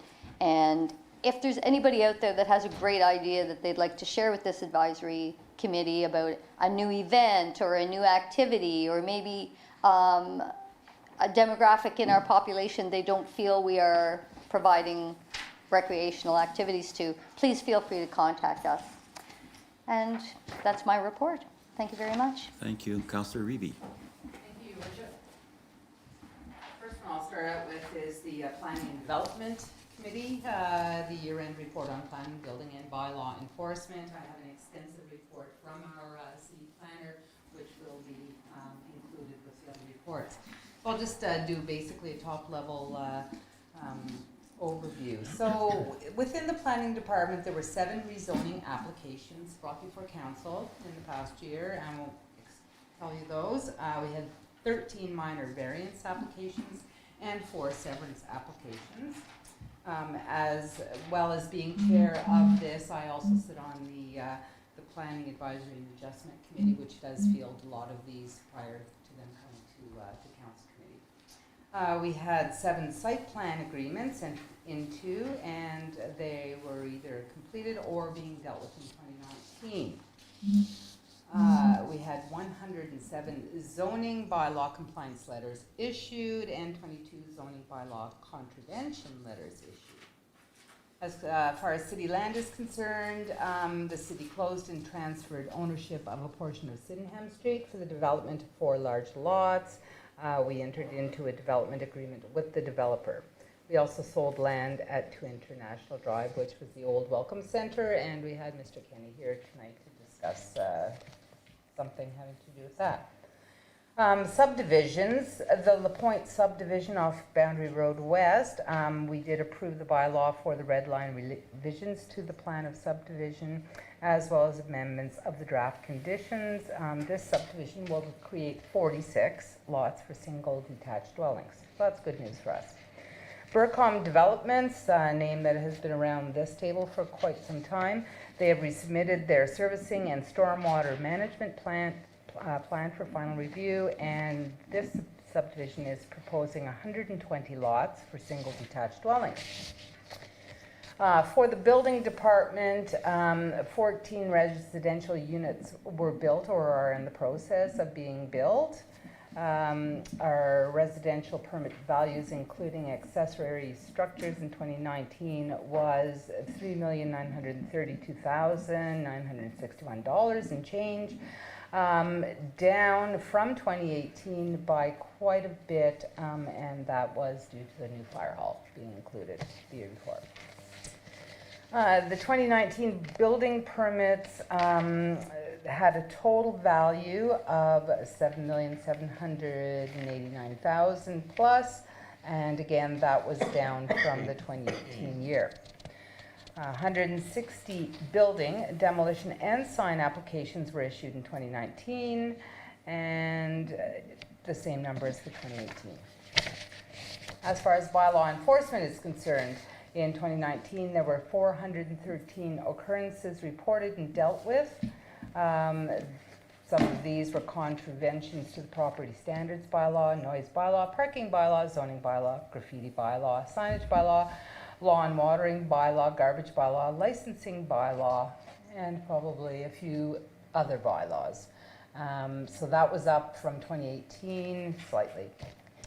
2,205 parking tickets were issued in 2019. This includes tickets issued at PRH. A summer student was hired for the summer months to ensure our parking bylaw was upheld. The parking authority was disbanded in 2019. All parking issues are now dealt with by the Planning and Development Committee. The parking authority reserve was and will be used for the repair of the Market Square lot in 2019 and the paving of the remainder of the Cockburn parking lot in 2020. Honk Mobile is now being used to allow users to pay for parking at the meters using their smartphones. In 2019, Council voted for a downtown parking meter pilot project that offers free 2-hour parking at the downtown meters from Monday to Saturdays from January 1st, 2020 to June 30th, 2020. Of course, we'll look forward to the report following the end of this pilot project. The Bylaw Enforcement Department worked with city staff to create the business licensing bylaw and road fouling bylaw. Amendments to the parking bylaw were passed to permit a 10-minute parking zone on Albert Street, a no stopping zone on Bell Street, a no parking zone on Everett Street, and a new permit parking lot was created at the corner of Pembroke Street West and Christie Street. So again, there are further details within the report. That's good for now. As one of the biggest committees I sit on outside of council is the Board of Health for Renfrew County and District Health Unit.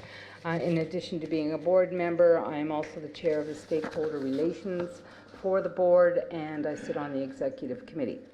So a lot of meetings. So I'll just give you a brief overview of some of our highlights, challenges in the past year. Councillor Frenier's already mentioned the public health modernization, which is affecting health committee in terms of paramedic services, long-term care. With us, it's the health unit. So currently in the province, there are 34 health units. It was, when it first rolled out, they were looking to take us down to 10 across the province. There are now ongoing consultations. Apparently, the province has hit the reset dial, so now we're going to a consultation process with Mr. Pine on February 4th. Big news was the renewal of the lease for Renfrew County District Health Unit Pembroke office that came up. We are currently situated at the County Administration Building. We are no longer going to be there, and the relocation is taking place on July 1st, 2020, and we're going to downtown Pembroke at the Pembroke City Centre at 141 Lake Street. That's an exciting time for the health unit. Renfrew County District Health Unit Health Equity. So we have undertaken in being engaged with the Indigenous community. A board retreat was held in spring. Actually, it was the exact same day that we declared state of emergency due to flooding here in the city. We met with the Algonquins of Pikwakanagan, and we're in the process of developing a memorandum of understanding with them. So that's an exciting time. As far as the school immunization program in Renfrew County and District, we have a 94% vaccine coverage rate for school children in Renfrew County and District. We are ranked the 3rd highest in the province of Ontario, which is excellent. We've seen the changes to funding formulas. It hits us hard. We're going to budget meetings tomorrow. Previously, it was 75 ministry funded, 25% municipalities. That has now changed to 70-30.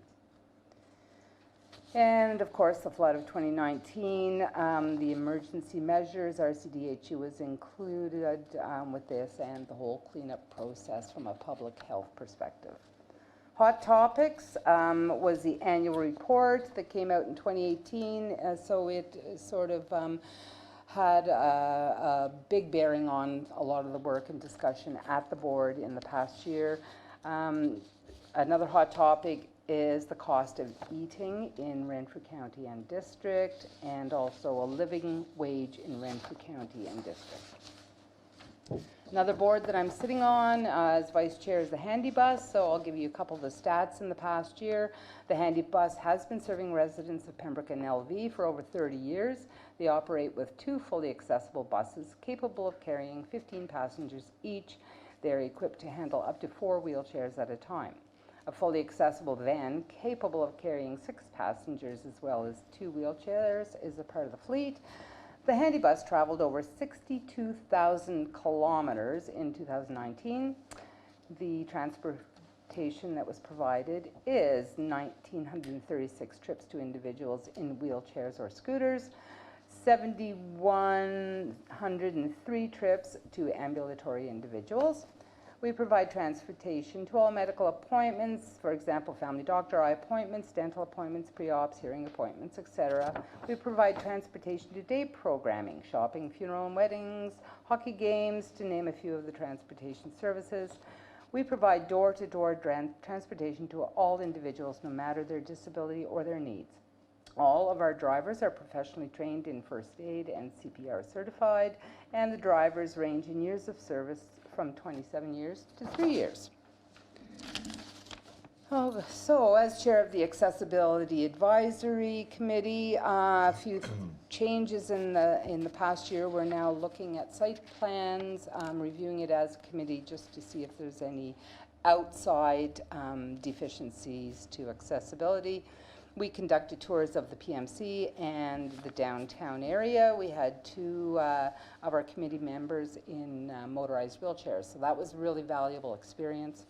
One of our members is also visually impaired, so we are getting a whole different perspective from him on the committee. The city's accessibility plan and policy were reviewed and revised for adoption by council. We also reviewed several other legislative changes. The federal government is now enacting an accessibility plan for the country, so that's exciting news.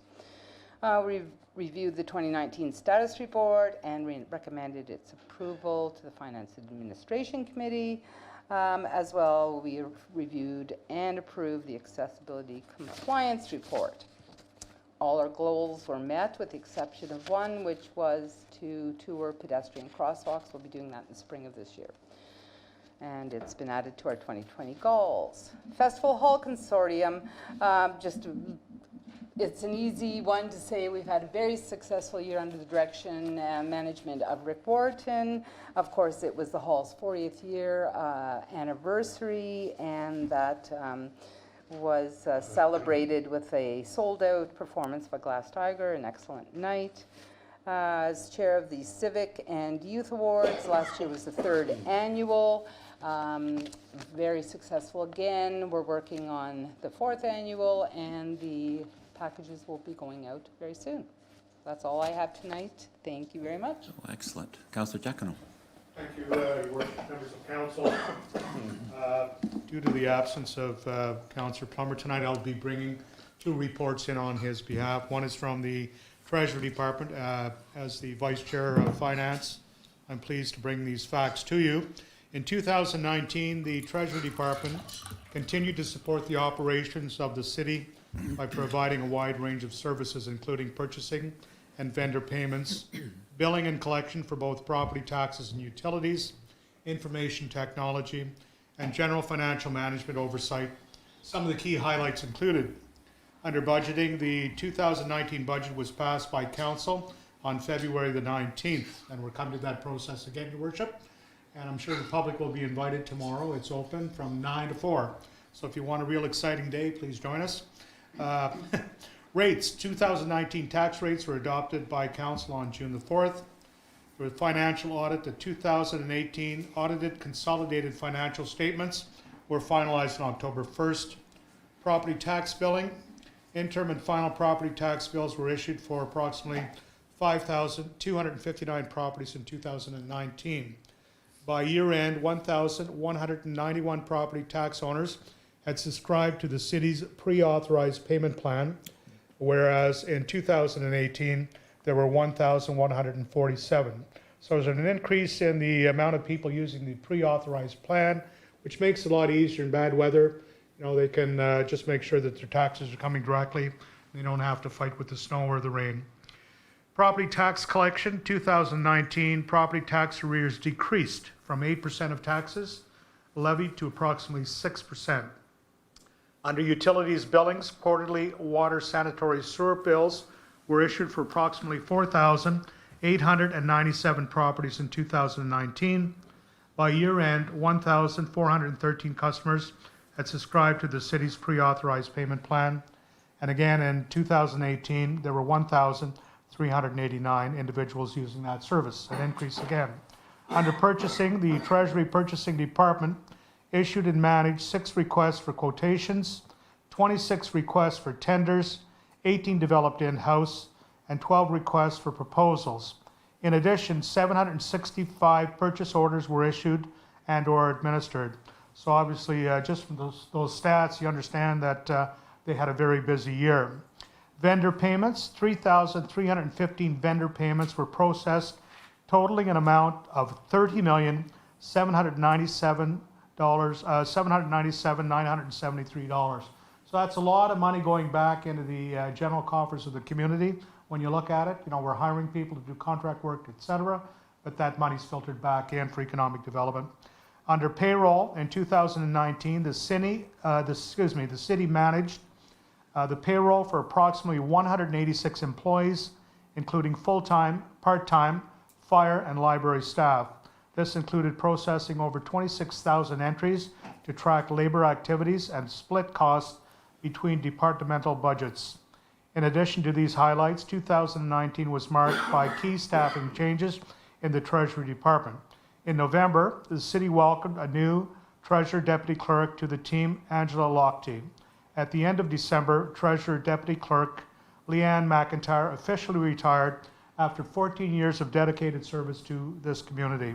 The city thanks Ms. McIntyre for her years of leadership, guidance, and hard work.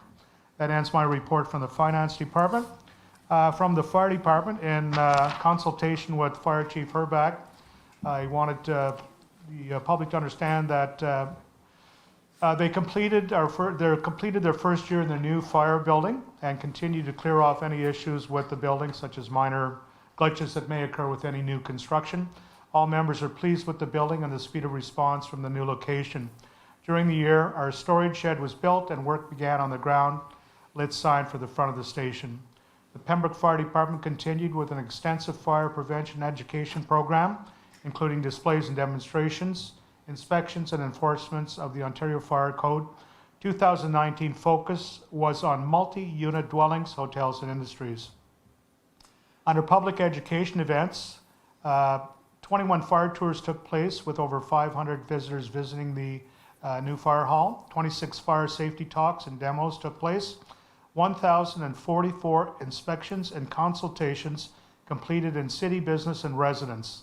There were 72 fire drills, 18 vulnerable occupancy drills and inspections performed at their lowest staffing levels. Public service radio announcements each month are geared to hazards at the time of the year.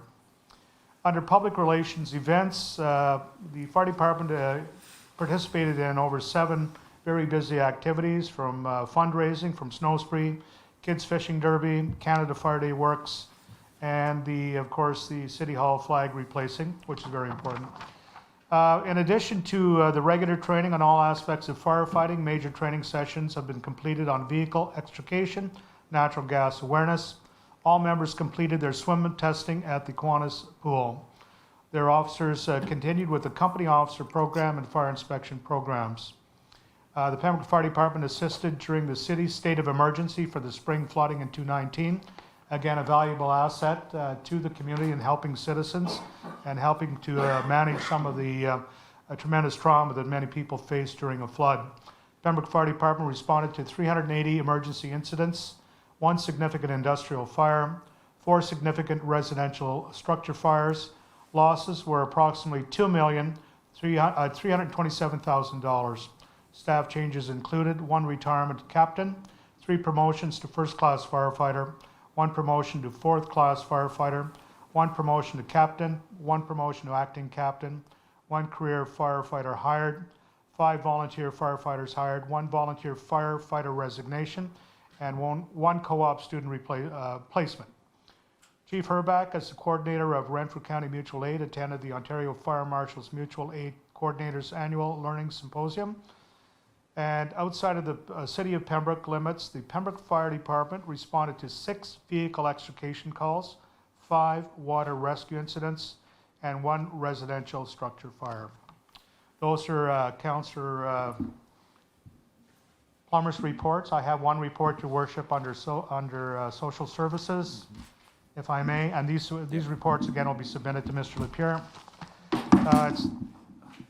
This year, while serving with the Renfrew County Housing Authority and the Social Services, I attended a meeting last Thursday that was held in Renfrew, and it was the grand opening of their new facility. You were also there, Your Worship, to bring greetings on behalf of the City of Pembroke. The center itself has undergone about 7,500 square feet of renovation work recently. Now they're formally open to accommodate all their clients, etc. They're located at 450 O'Brien Street in Renfrew. The Renfrew area, this particular project will allow the Renfrew area residents to use those particular facilities that deal with human service integration processes. Now they're all under 1 roof. So, for example, childcare, early years, Ontario Works, Renfrew County Housing Corporation projects are now in this 1 building. There was a tour of the facility, and I believe there were probably in excess of 100 people that attended to take a look at the structure itself. And I believe the building was purchased for $1. It was the old Canadian Tire building and retrofitted. It's just, it's a wonderful spot, and it's going to serve their purpose. Also in that building, we have Enterprise Renfrew County and a service base for the paramedics. As we're all aware, Renfrew County is the size of some small countries, so you know the services that the county brings to all the smaller municipalities. We are a partner that deal with the county. We make a substantial amount of financial contribution to them in a year. From my understanding, it amounts to $3,501,635. These programs would include provincial offences, Ontario Works, childcare, land ambulance, social housing, homes for the aged. As well, there's an additional $447,201 in other shared services. That brings the total amount to roughly $5 million. So you may ask yourself, what do we get for $5 million? Which is a very legitimate question. What we get is, wonderful superlative services that you don't find in many countries in the world. If you've been watching television lately, you'll see a commercial of an elderly, frail lady living by herself, and there's, people are reaching out for $25 a month to help her to survive and to subsist on, very menial amount of dollars. We don't have that in Renfrew County, and the reason we don't have that is because of what we contribute in our cost sharing. We're all partners. We ensure that there's a place for seniors to live comfortably, safely. Children are protected. We have great hospital service within our community. A lot of countries don't have that. So when you look at the money, taxpayers' money that's going somewhere, it's going there. But there's also reciprocal, Your Worship, and members of council. That $40 million that goes out to the county comes back reciprocally in other ways. So people that are living here, living in geared income housing, they're spending money. They're buying groceries. They're buying an automobile. They're essentially contributing back to the community. So those dollars kind of snowball.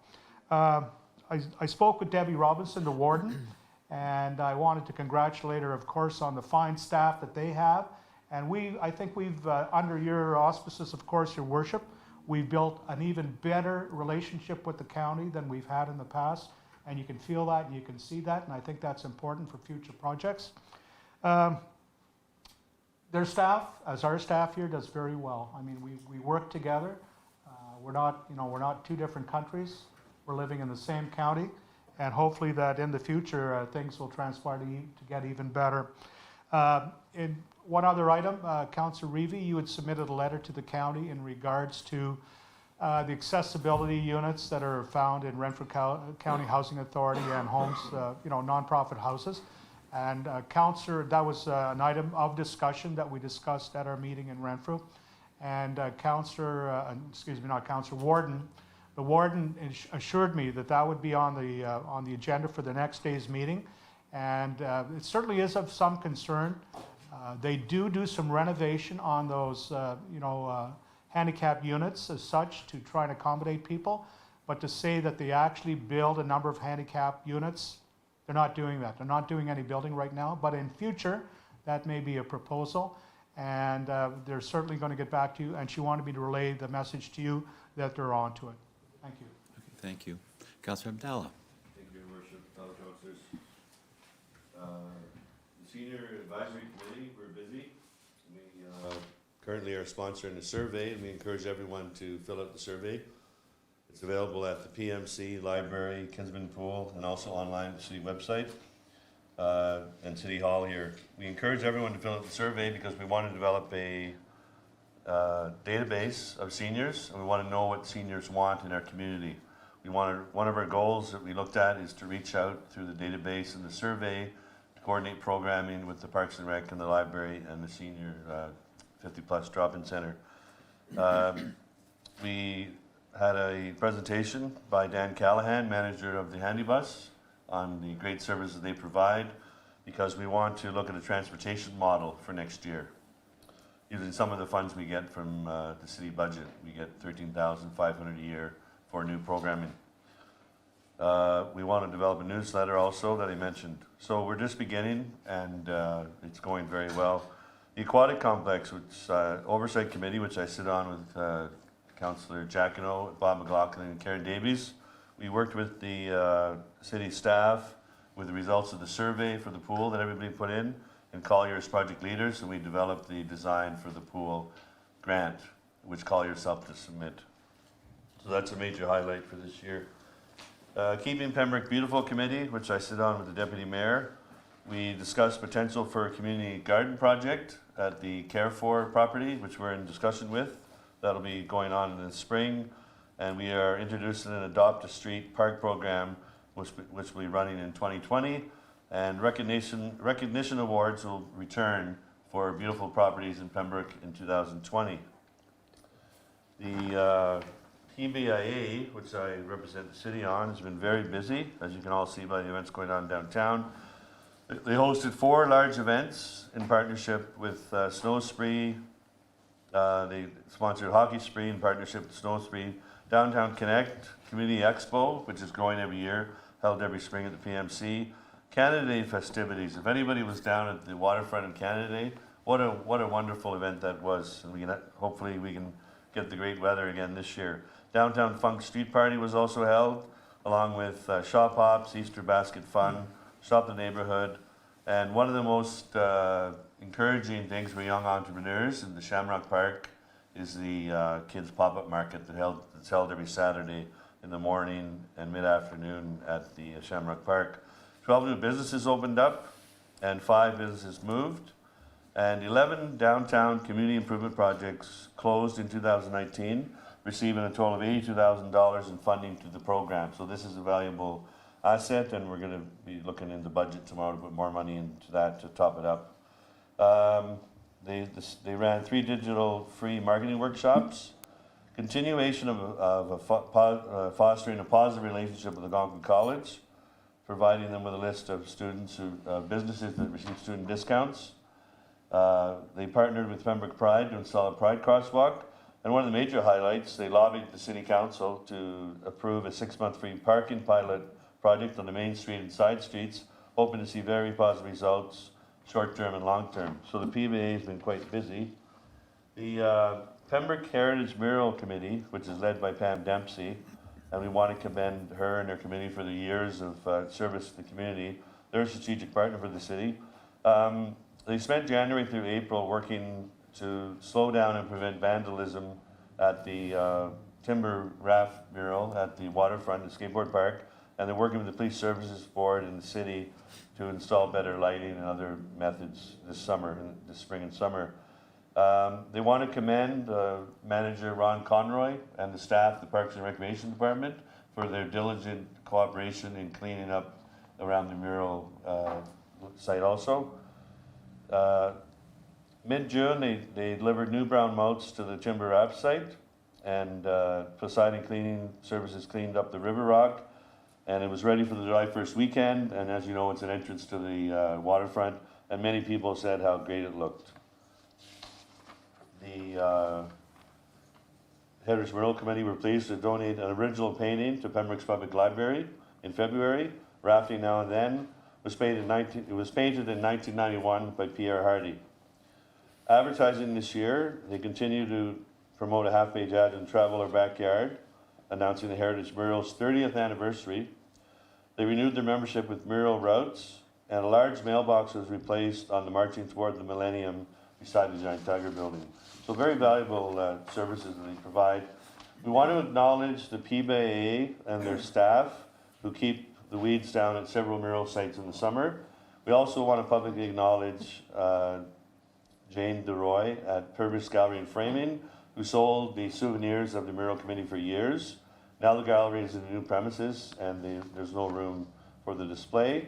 We also want to thank Andre Leclerc, the manager and owner of the Irving Big Stop, for letting us put our regular change of mural paintings there. We really appreciate that. The Horticultural Society is a strategic partner, and Kathy Hughley provided me with a long list here. I'm only going to highlight a few. First of all, the waterfront. They did a beautiful job, their volunteers, in beautifying the waterfront. Without their Horticultural Society, we would have to go out and hire workers and provide staff, and they did such a great job, especially with the flood that happened. And we want to also thank Mr. Fred Blackstein for his leadership on doing that also. They had an annual plant sale at the PMC on May 18th, or at PEMACE 2, which raised the largest amount ever. Flower and vegetable show at the mall during August. They worked with the Parks and Recreation Committee. Councillor Lafreniere and I met with him and the Deputy Mayor at Riverside Park and the Mayor, and to come up with a wish list. So we're doing money in the city budget this past year and the future for beautifying and improving Pansy Patch Park. And the Youth Gardeners program was a success, with 66 children registered in the Youth Gardener program. So as you can see, they're a valuable partner with the city. We want to thank them. And one last quick note, the Neighborhood Watch meeting was held last week at the fire hall. The OPP inspector was there, and their two staff members, Sergeant Ducrow and Constable Peaver, and Deputy Mayor was there. We're coordinating the committee, and Councillor Friendly showed up and gave her contributions. So we had about 15 people. It was a bad day for weather. We're meeting again on March 2nd to coordinate some surveying in different neighborhoods, and we're going to grow small, but the response is very positive online and at the meeting, so we're looking forward to that. So those are the reports I have. Thank you, Councillor Abdallah. Well, thank you very much, Council, for all of the reports. Confirming bylaw. Councillor Lafreniere. Moved by myself, seconded by Councillor Ed Jackno, that bylaw 02-2020 to confirm the proceedings of the regular meeting of council of January 21st, 2020 be adopted and passed. And further that the said bylaw be signed by the mayor and clerk and sealed with the seal of the corporation.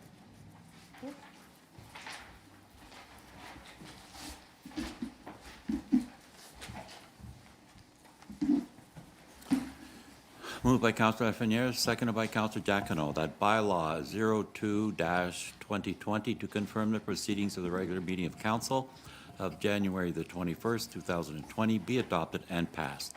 And further, that the said bylaw be signed by the mayor and clerk and sealed with the seal of corporation. All those in favor? Carried. Could I have a motion to adjourn, please? Councillor Reevy, second. Councillor Abdal, all those in favor? We are now adjourned. Thank you.